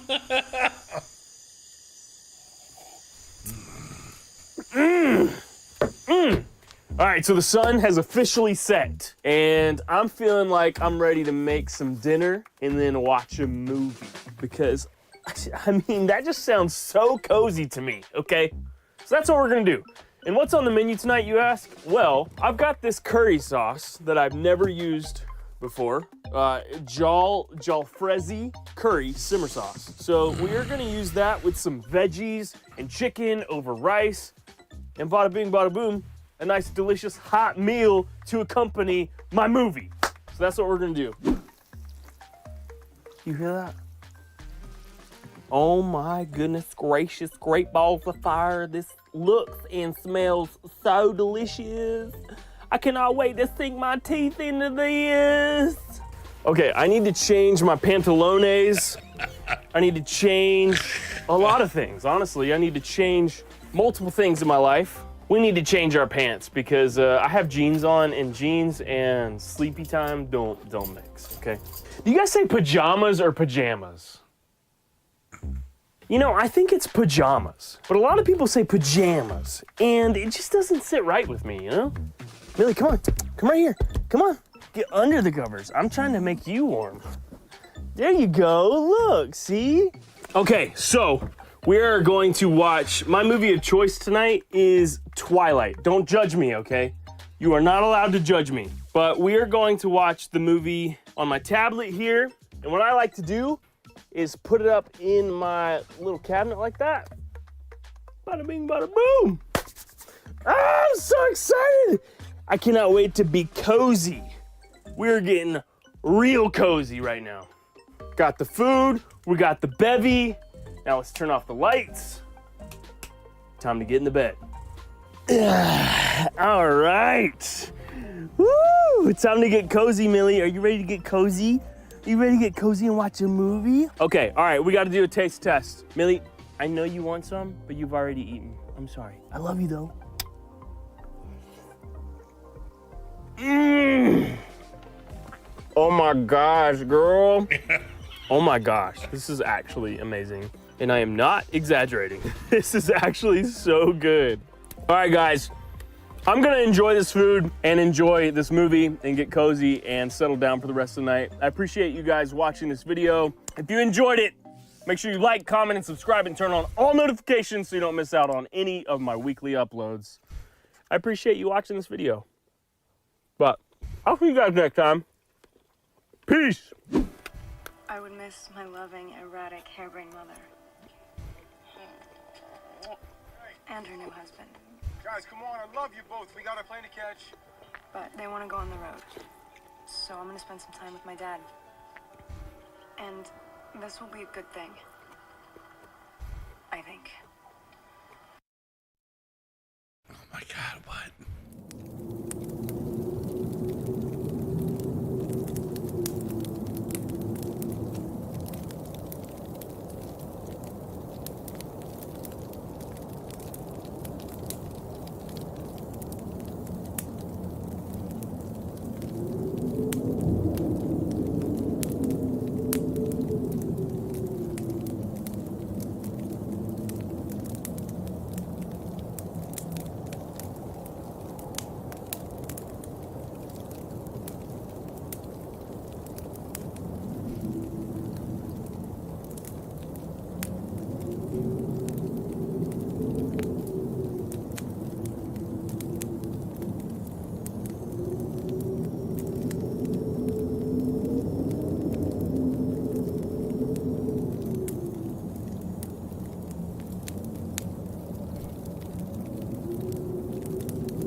no nose. Jesus.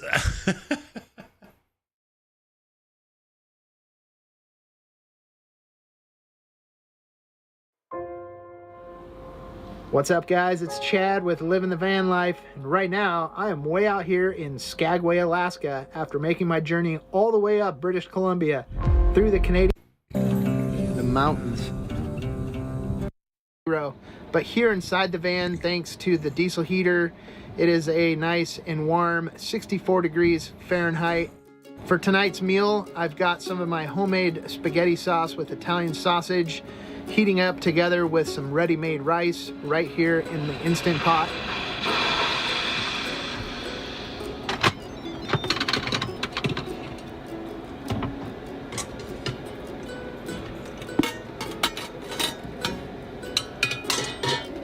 I just love making my own spaghetti sauce from scratch. And this recipe that I've been using for my spaghetti sauce comes from my dad's recipe. Maybe not with some ready-made rice, but some good old spaghetti. And every Friday night as a kid growing up, we used to have spaghetti, and that was the weekly treat that we looked forward to. And Dad used this recipe to make his own spaghetti sauce from scratch. So being able to adapt it here in van life and be able to enjoy it way up here in the mountains, it's the perfect hearty meal for way out here where the temps are in the low teens Fahrenheit and well below 0 degrees Celsius.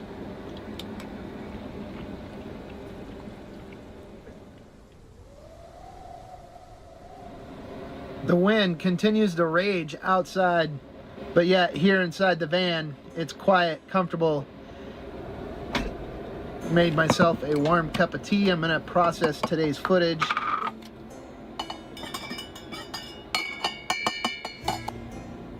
It never ends on these trips. It's constant documenting, it's constant organizing, making sure all the T's are crossed and the I's are dotted, all in a day's work.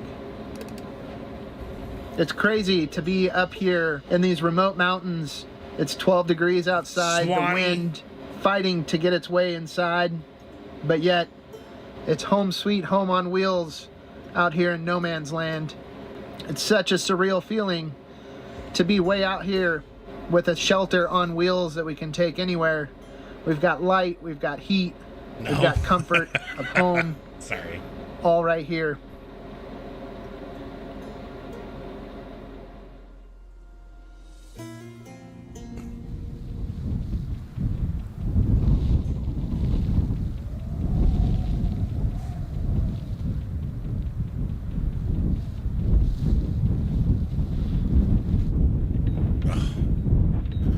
Can we just take a moment here this morning as I'm waking up and reflect on the experience that I had last night?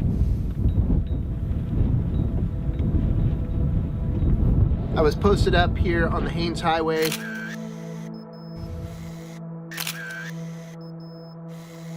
I was just getting my chores all set and actually getting ready to hit the hay after a long day.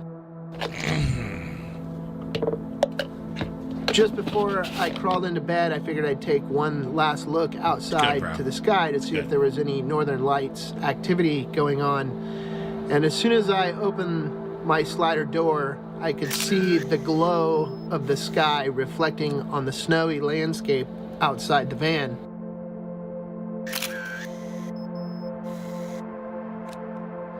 And I looked up into the sky, and everything was just, I couldn't believe my eyes. It was absolutely incredible.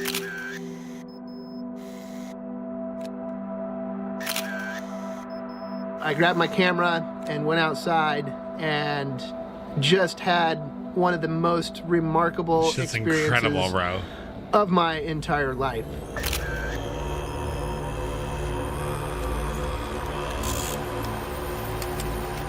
I don't remember.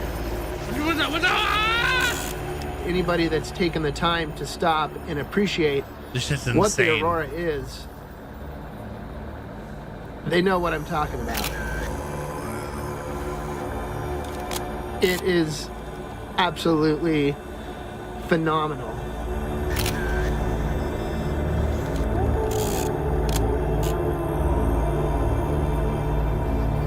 These lights would come in across the sky from as far north as you could see, race over the top of you, all the way down to the southern horizon in just a matter of mere seconds. And they rip and twirl from side to side, just covering an immense amount of space.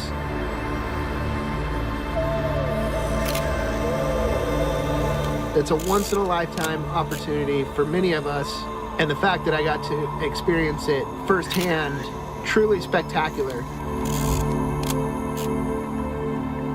I think it's the enormity, I think it's the speed that really just sets the whole experience on fire. Almost to the point where it's kind of creepy. You're standing there all alone, out here in these remote mountains, desolate, and this is all unfolding in the sky above you. It is absolutely incredible. It's definitely enough to question our existence on this planet, in this galaxy, in this universe.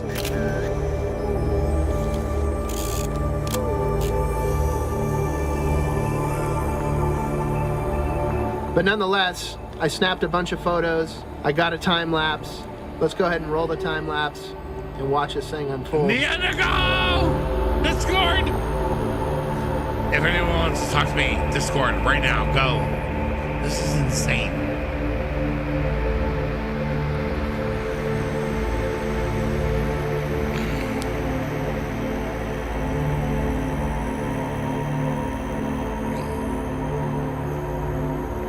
This shit's insane. What is going on right now?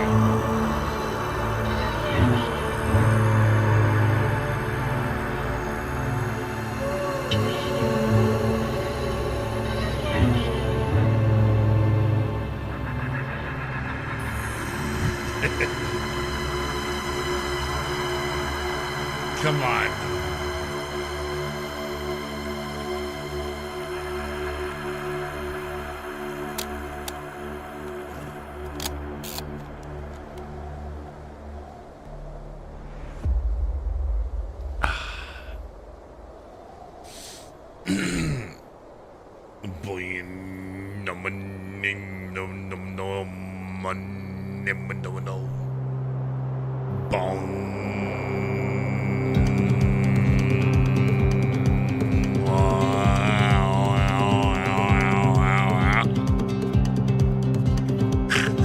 Oh, Jesus.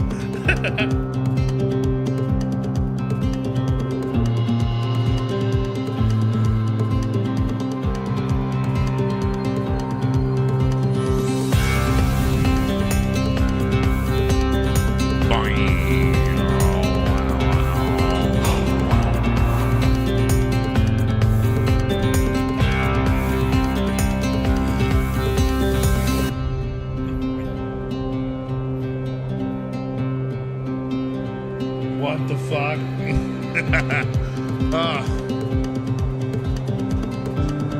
Bow, wow, wow, wow, wow. Van.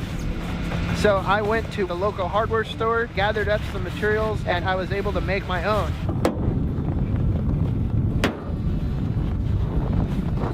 Well, and just like that, we've got ourselves a winter front on the front of the Sprinter van. Last year it worked out really well. I'm hoping this go around is going to work out even better since I've come prepared, and we'll see if this doesn't get everything back up to proper operating temperature as we continue the journey north.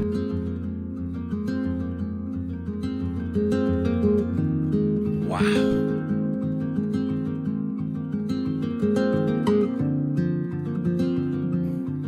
Oh my God, that's incredible.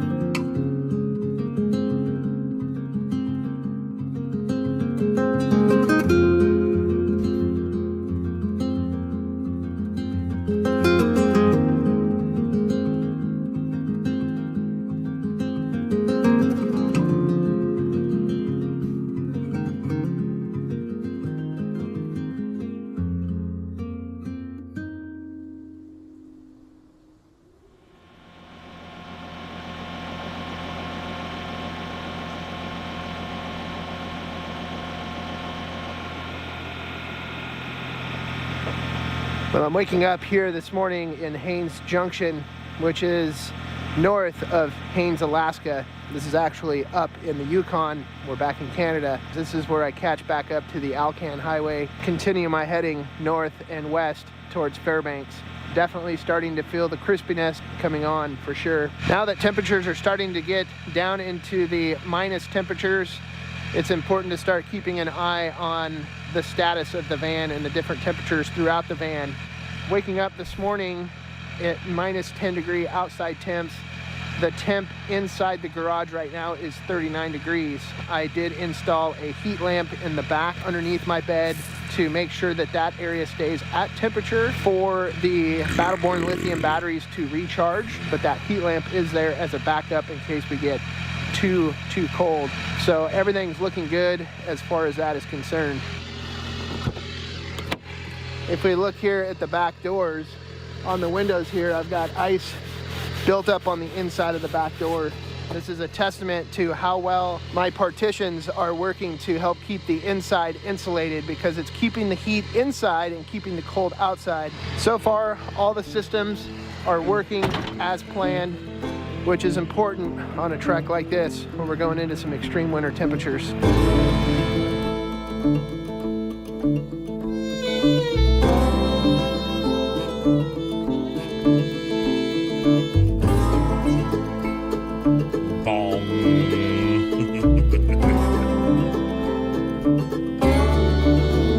Well, here we are back on the Alaska Highway, some 1,925 miles into this journey.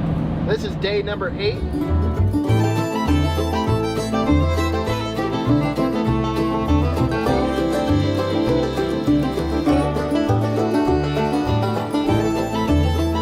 The cool thing is the sense of time has just kind of dissipated. It doesn't really matter what day it is. It doesn't matter what time it is. It doesn't matter what mile it is.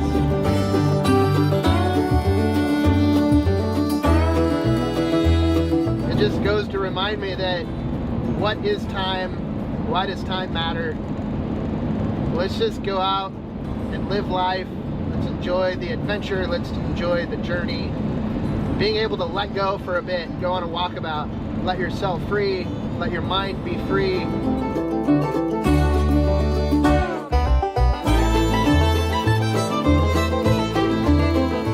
Just to exist on this planet and not worry about time.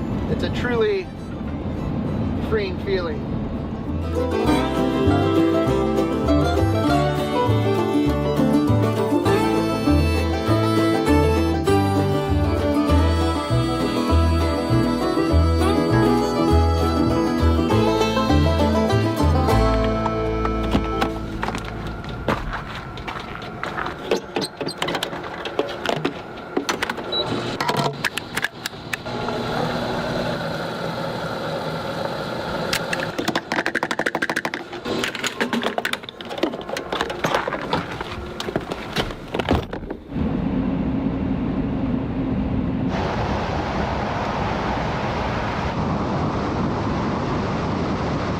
So a little bit of an update on the Starlink satellite service as we continue to travel north out here into this remote territory. So far, I have been overly happy with the performance of the Starlink and the fact that it is flat mounted to the top of my van, so I can use it in motion with my Star Mount Systems mount to be out here and have connectivity, mostly for the safety and survival standard of it. Gives me the confidence that if anything were to go wrong in these kind of conditions, that I've got connection to the outside world and can call for help. I can get in the moment weather updates.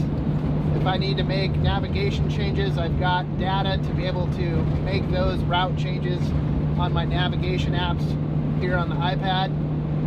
So for me, it is mostly safety. So far, it's been working quite well in motion. I'm cruising down the highway here up in the Yukon at 65 miles an hour with my Starlink mounted to my Star Mount on top of my rack. And I've got full connection to be able to communicate with people back at home base that are giving me updates and information, which is a unique opportunity in this day and age.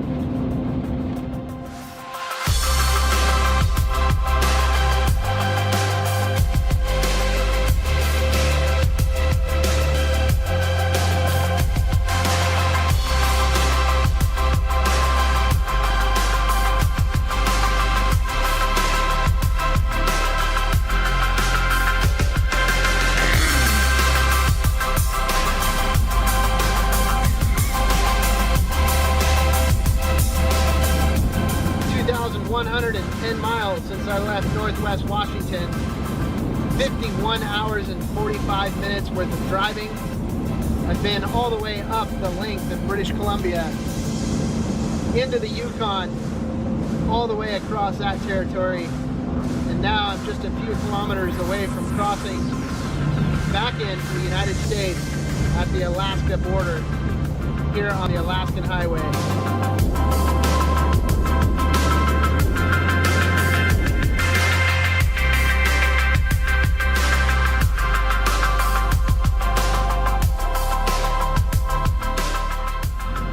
And just like that, welcome to Alaska, the state that puts the size of Texas to shame. No offense to all of you Texans, I know you guys are proud of your state, but Alaska, significantly larger in square miles. The U.S. border crossing marks mile number 1,218 of the Alaska Highway since we left Dawson Creek back in British Columbia. Right now, we've got nothing but the open road ahead of us all the way to the Arctic. Let's see what this adventure brings and what lies on the road ahead. Ladies and gentlemen, boys and girls, welcome to Alaska.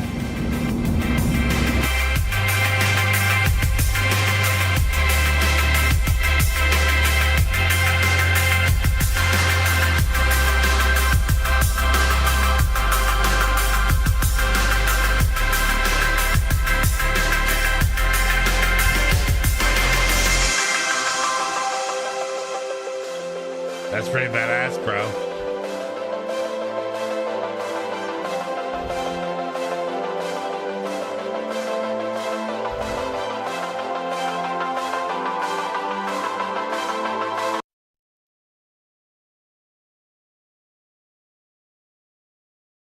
What's up, friends? Make sure you eat your vegetables before singing this, right? And another one bites the dust.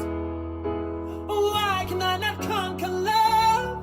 And I might have thought that we were one. Wanted to fight this war, but now it burns.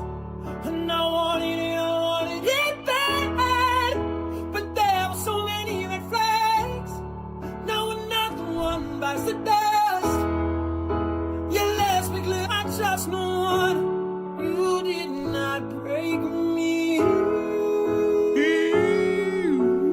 I'm still fighting for peace.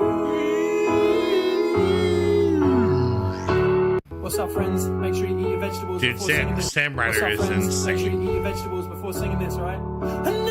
This week we're talking top 5 USB mics. And I have to talk about the Beacon. One of my favorite videos because there's these two cats and they're on opposite rooftops, like right next to each other, and they're like looking at each other. This raven comes over and fucks with one of the cats. Like, come on, man, you want some of this?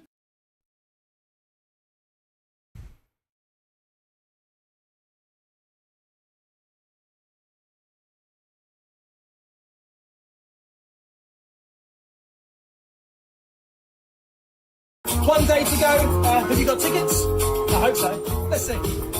Well, you can tell by the way I use my walk and my woman's been no time to talk. Music loud, women want my being kicked around. Since I was born and never sorry.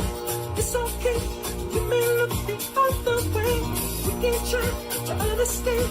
The New York Times so fake on me. My first live stream show is tomorrow. If you need tickets, click the link in my bio. One day to go. Have you got tickets? I hope so. Let's see. Well, you can tell by the way I use my walk and my woman's been no time to talk. Music loud, women want my being kicked around. Since I was born and never sorry. It's okay, you may look the other way. We can try honesty. You think I've done something don't matter.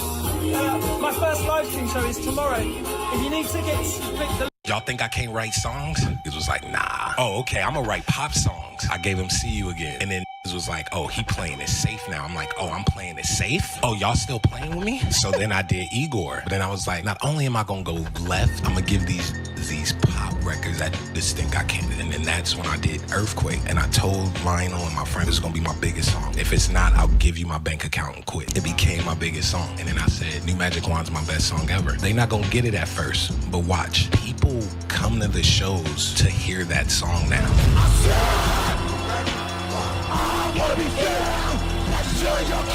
Y'all think I can't write songs? It was like, nah. Oh, okay, I'm gonna write pop songs. Snoop's like, what's the matter? I said, my oldest smoked weed. He's like, ooh. He goes, how old? I said, 15. He goes, okay. How old were you? Because when you first smoked pot, I said 14. He goes, can I give you some advice from one dad to another dad? And I was like, yeah, please. And he goes, don't be such a bitch.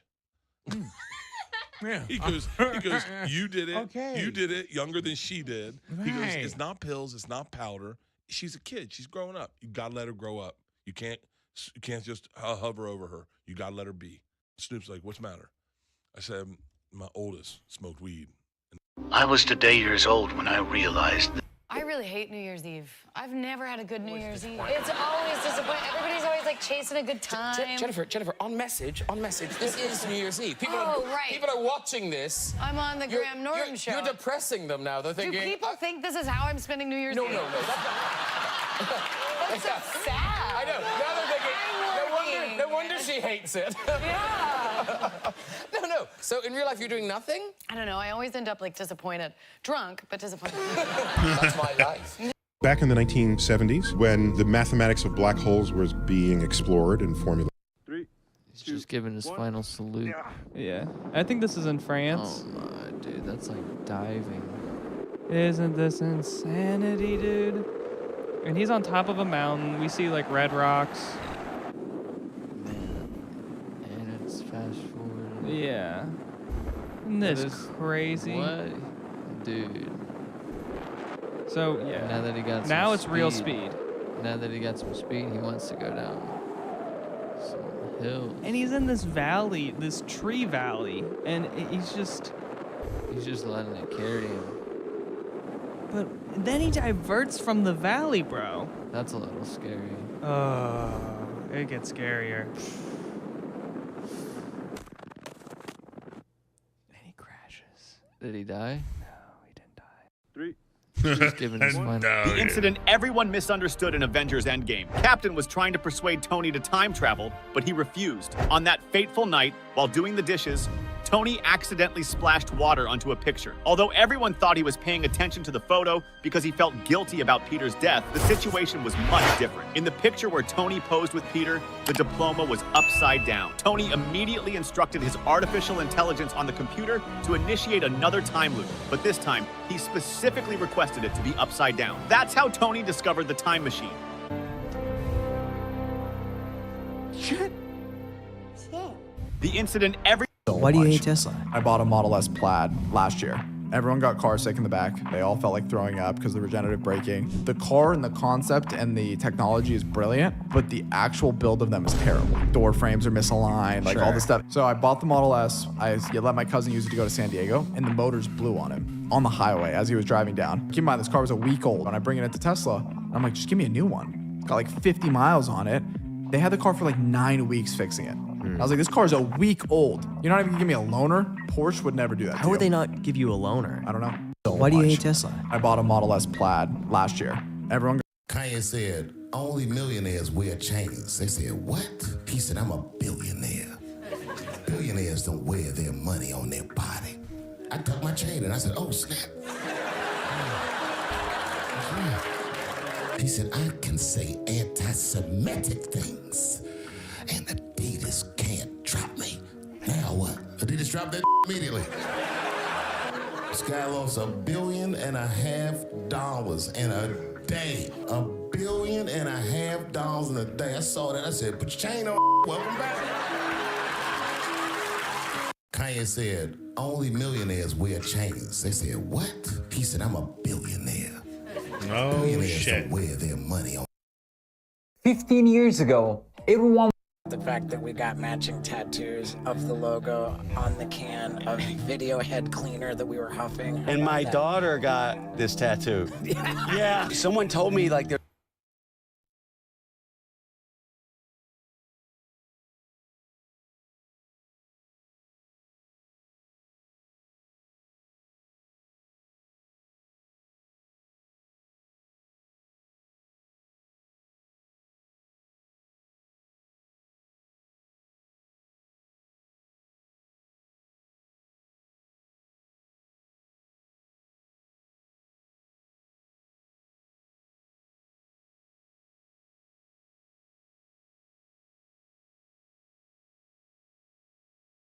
Let's talk a bit about the trajectory of your campaign.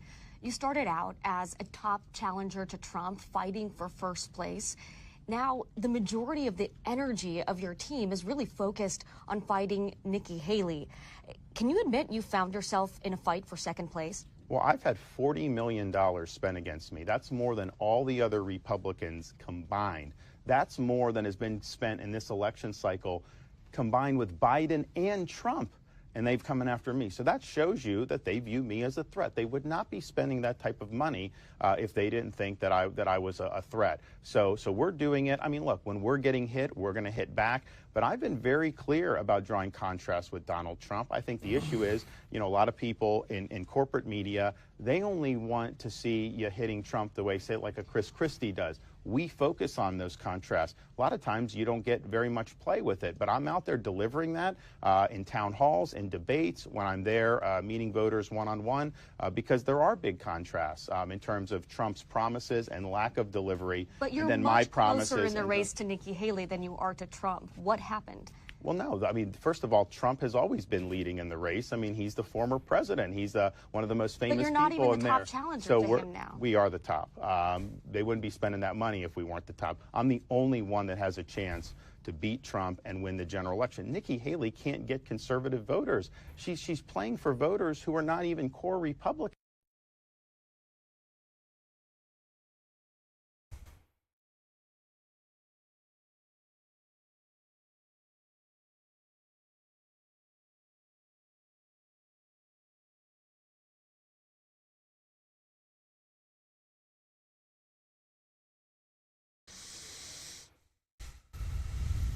Welcome to the Huberman Lab podcast, where we discuss science and science-based tools for everyday life. I'm Andrew Huberman, and I'm a professor of neurobiology and ophthalmology at Stanford School of Medicine. Today we are going to discuss light and the many powerful uses of light to optimize our health. We're going to discuss the use of light for optimizing skin health, appearance, and longevity, for wound healing, for optimizing hormone balance, and for regulating sleep, alertness, mood, and even for offsetting dementia. One of the reasons why light has such powerful effects on so many different aspects of our biology is that it can be translated into electrical signals in our brain and body, into hormone signals in our brain and body, and indeed into what we call cascades of biological pathways, meaning light can actually change the genes that the cells of your bodies express. And that is true throughout the lifespan. Today, I will discuss the mechanisms by which all of that occurs. I promise to make it clear for those of you that don't have a biology background. And if you do have a biology background, I'll try and provide sufficient depth so that it's still of interest to you. And I promise to give you tools, very specific protocols that are extracted from the peer review literature that will allow you to use different so-called wavelengths, which most of us think of as colors, of light in order to modulate your health in the ways that are most important to you. For those of you that are thinking that the use of light to modulate health falls under the category of woo science, pseudoscience, or biohacking, well, nothing could be further from the truth. In fact, in 1903, the Nobel Prize was given to Niels Finsen. He was Icelandic, he lived in Denmark, for the use of phototherapy for the treatment of lupus. So there's more than 100 years of quality science emphasizing the use of light and, as you'll soon see, the use of particular wavelengths or colors of light in order to modulate the activity of cells in the brain and body. So while it is the case that many places and companies are selling therapies and products related to the use of flashing lights and colored lights, promising specific outcomes from everything from stem cell renewal to improvement of brain function. And some of those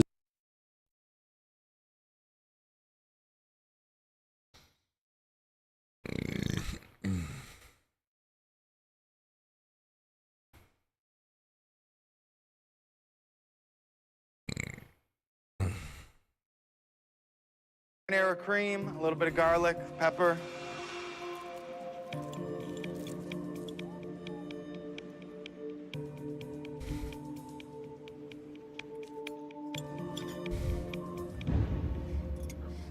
Oh, chef, how about some for the rest of us? Oh. Stop him.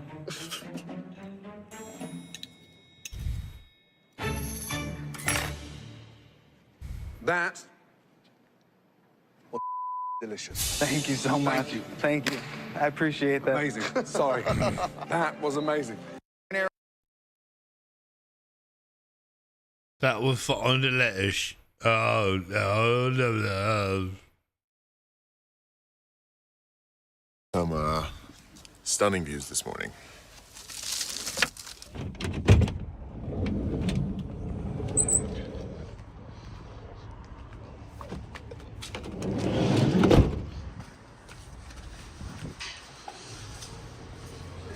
How you doing? How's it going? Can I just get a shower? Sure.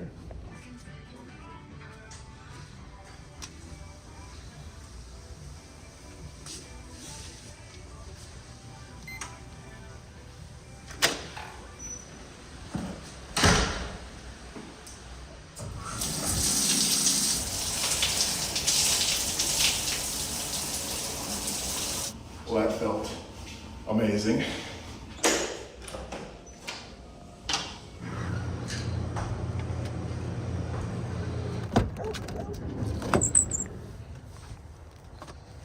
Well, that was a great way to start the day.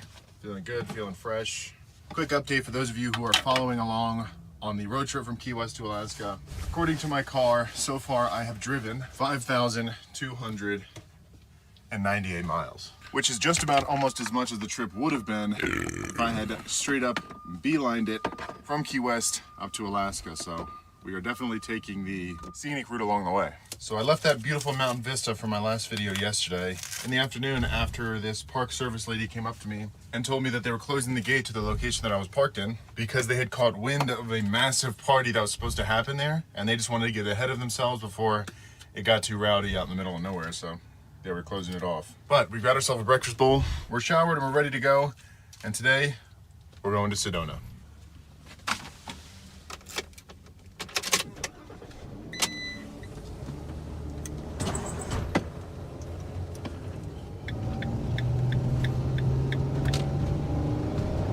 So since I drove like an hour north to that truck stop last night, it's only about an hour drive up to our first stop in Sedona. So I'll check in with you guys once I get there.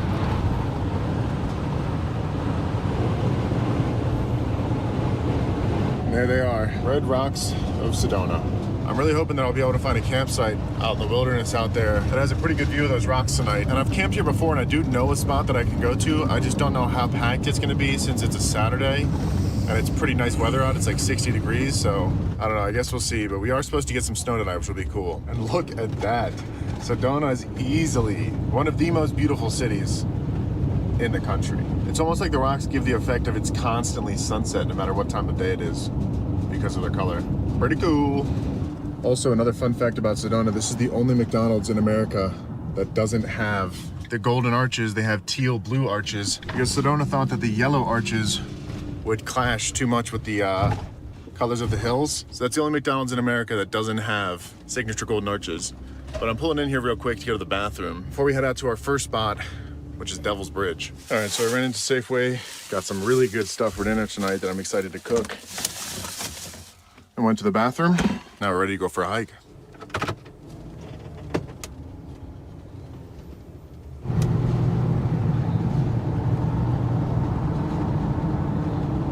All right, so this is where the trailhead is, but there were cars parked all along the street down there, so I'm guessing that there is not gonna be a parking spot up here, but we'll still drive up here and check. Yeah, it looks like it is packed. I should have got here earlier today. Yeah, it doesn't look like there's any parking in the parking lot, so I guess we're gonna have to go find somewhere on the street. All right, so we are pretty far away from the actual start of the trailhead, but this is the first spot that I was actually able to find, so this is where we're parking. So since I'm currently just about a mile away from the trailhead itself with my parking spot, I think I'm gonna grab my skateboard and skateboard over there, so I don't have to walk that extra mile on the side of the road. Grab myself some water and a snack. Let's get out of here.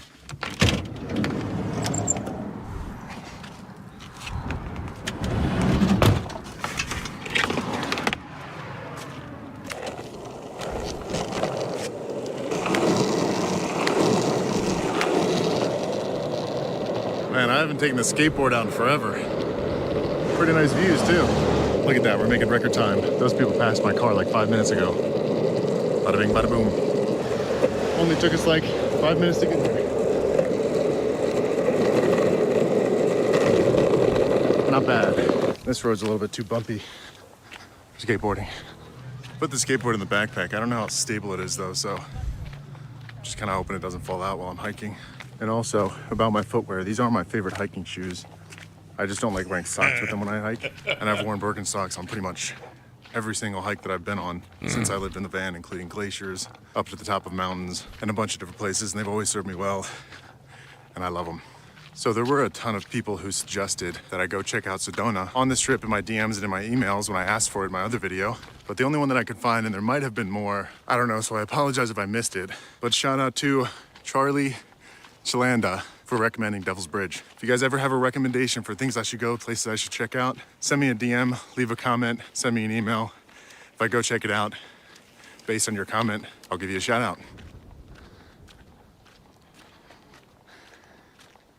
All right, so we're about a quarter of the way through the hike right now. It's looked relatively the same for the entire time, with some points that open up more than others, and then some of it is kind of like this, walking through a light forest. But it hasn't been too bad so far. I think the last like quarter mile of it is pretty steep uphill, but so far it's been pretty flat. There we go. I wish I'd put mile markers on these trail signs so that I knew how far I was from the actual bridge.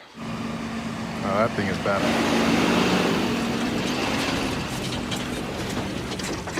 Earth roamer. Pretty sure those are like $300,000 though. There it is. I don't know if you can see it through the trees right there. There's a little arch, so we're almost there. It's like a graveyard of stacked rocks. I wonder what the purpose of that is. Yeah.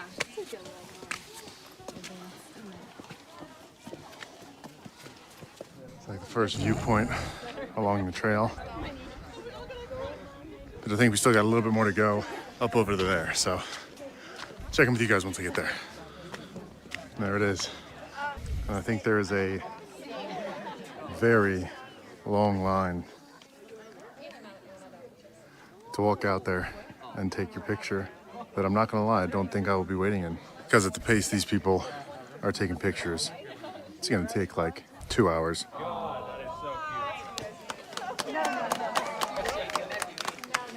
They kissed. Also, if I had a quarter for every time someone said, "Are you gonna be skateboarding back down the mountain?" Because I had my skateboard sticking out of my backpack, I'd be a rich man. And don't get me wrong, I'd love to go stand out there and film myself standing on it, but realistically, I'll just come back at some point when there's no crowds and walk out there and get my picture. Not too worried about getting it today. Mind if I step in here? We'll just get a video. Yeah, of course. Pretty good. Pretty crazy. It is a pretty cool spot though. All right, you guys, taking the view one more time because I think it's time to say goodbye to this long line of people. So I've got kind of long hike all the way back down to the van. So I'll check in with you guys once I get there. There she is. I ended up having to walk most of the way back because I can't really longboard too easily uphill.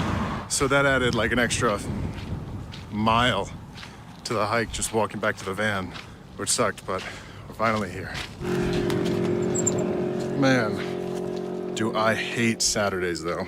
It's so crazy. Now that I have the freedom to kind of go out and check out this stuff on pretty much whatever day of the week I want to. Because I do this, YouTube and content full time, it makes Saturdays almost suck because everything is just so crowded, and every other day of the week, it's not. So typically I try to go on weekdays when I can, but just the way things lined up, I ended up at the most popular hike in Sedona on the most popular day of the week for going out. Bummer we couldn't go out on the bridge today, but I'm sure I'll be back and I'll do it eventually. But I think for now, I'm gonna head up into town, check out the main street that's kind of nestled in between the red rocks up there, maybe get myself a little snack and then something to drink, but I don't wanna get anything too big because I don't wanna spoil my appetite because dinner tonight is gonna be good. But I think after we head up to town, I'm gonna go find a spot to camp out in the wilderness because I don't wanna get out there too late with how packed that was. I can only imagine that the campsites are gonna be pretty packed too.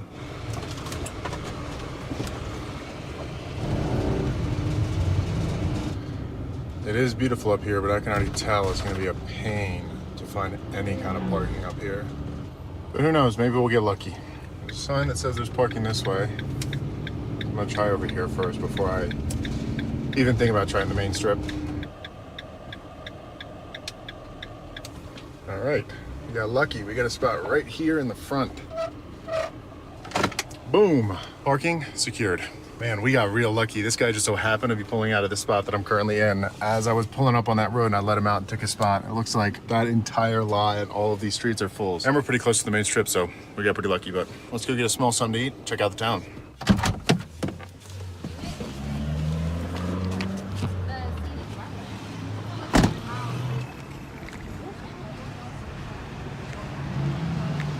Man, I love Sedona. Everywhere you go, it's just beautiful. I think I might try to go get a seat there with the blue umbrellas. How's it going? Hey, how's it going? How long would a wait be for a table outside? Table's ramen. One. All right, so it was a 20-minute wait for a table outside. They're gonna send me a text whenever it's ready, but for now I'm just gonna walk around and see if we can find anything cool.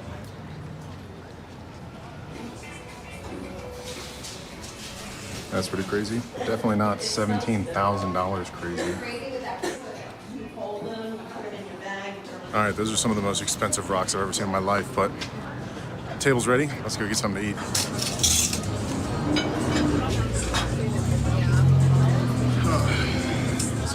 Can I get started out with something to drink? Let's do a Corona. Got it? Thank you. Can I do the asada fries? Let me know if you need anything else. Thank you very much. Nothing like an ice cold Corona after a long day of hiking and driving.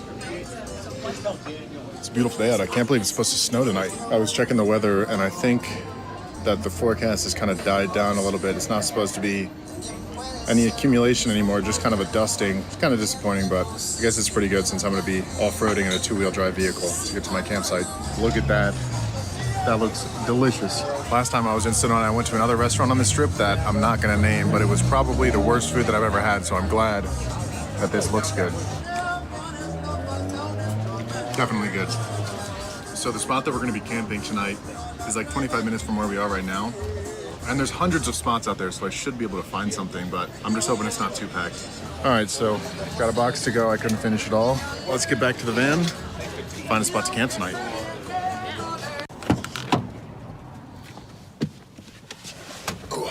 So I'm actually kind of worried about this campsite now because I'm reading online from the reviews, and it looks like a lot of the beautiful campsites are closed, including the one that I camped out last time I was here, which is kind of sad. I don't know why they're closed, but apparently there's a big like group designated campsites now. You kind of can't just go out there and camp somewhere, which kind of sucks.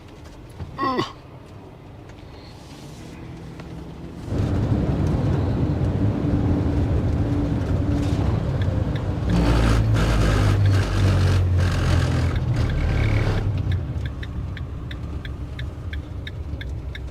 Yeah, new camping rules, stop ahead for info. That really sucks. The spots out here are so cool.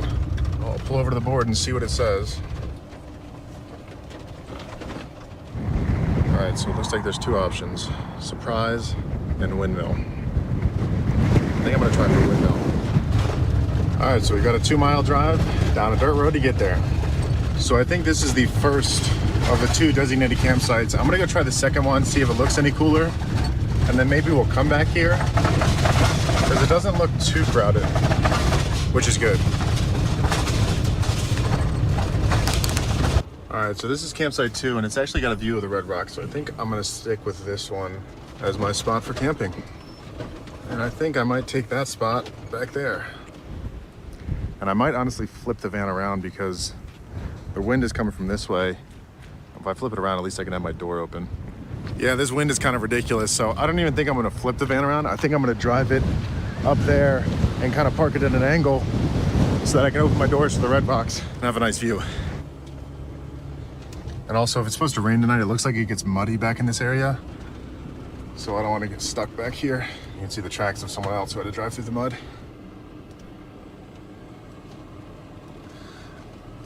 There we go. Let's see how much wind I get in here if I open my door.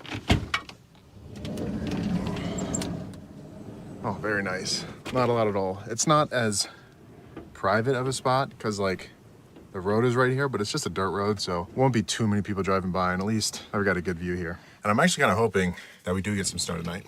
Definitely feels like we might because it is getting cold out, so I think I'm gonna wipe my dirty feet off because after hiking all day, they're pretty disgusting. Then I'm gonna put my thermal socks on, my sweatshirt, and get a little bit warmer. So when I used to need to wipe off my feet, I used to use baby wipes because I thought they worked the best. But honestly, what I found, best thing that gets the mud off my feet is just a wet paper towel. Wipe it down once with a wet paper towel, then once with a dry paper towel, and you're pretty much good to go with clean feet. Or at least cleaner feet. I'm trying to be as conservative as possible with my water because I had a note last night to myself to refill my water tanks before I came out here because there's not really any spots in Sedona where you can fill a water tank that were convenient enough for me to go to. So I don't have a lot of water remaining in my water tank, but it's more than enough to last me tonight and tomorrow, so I will just fill up tomorrow somewhere. All right, so I just gave the van a nice sweep, dust busted everything up because it was kind of dusty on the floor, and I don't want to track any of that to my bed later when I go to bed. But I just realized that I haven't given you guys a tour of the spot. Got a nice sunset with some snow-capped ridges in the distance over there.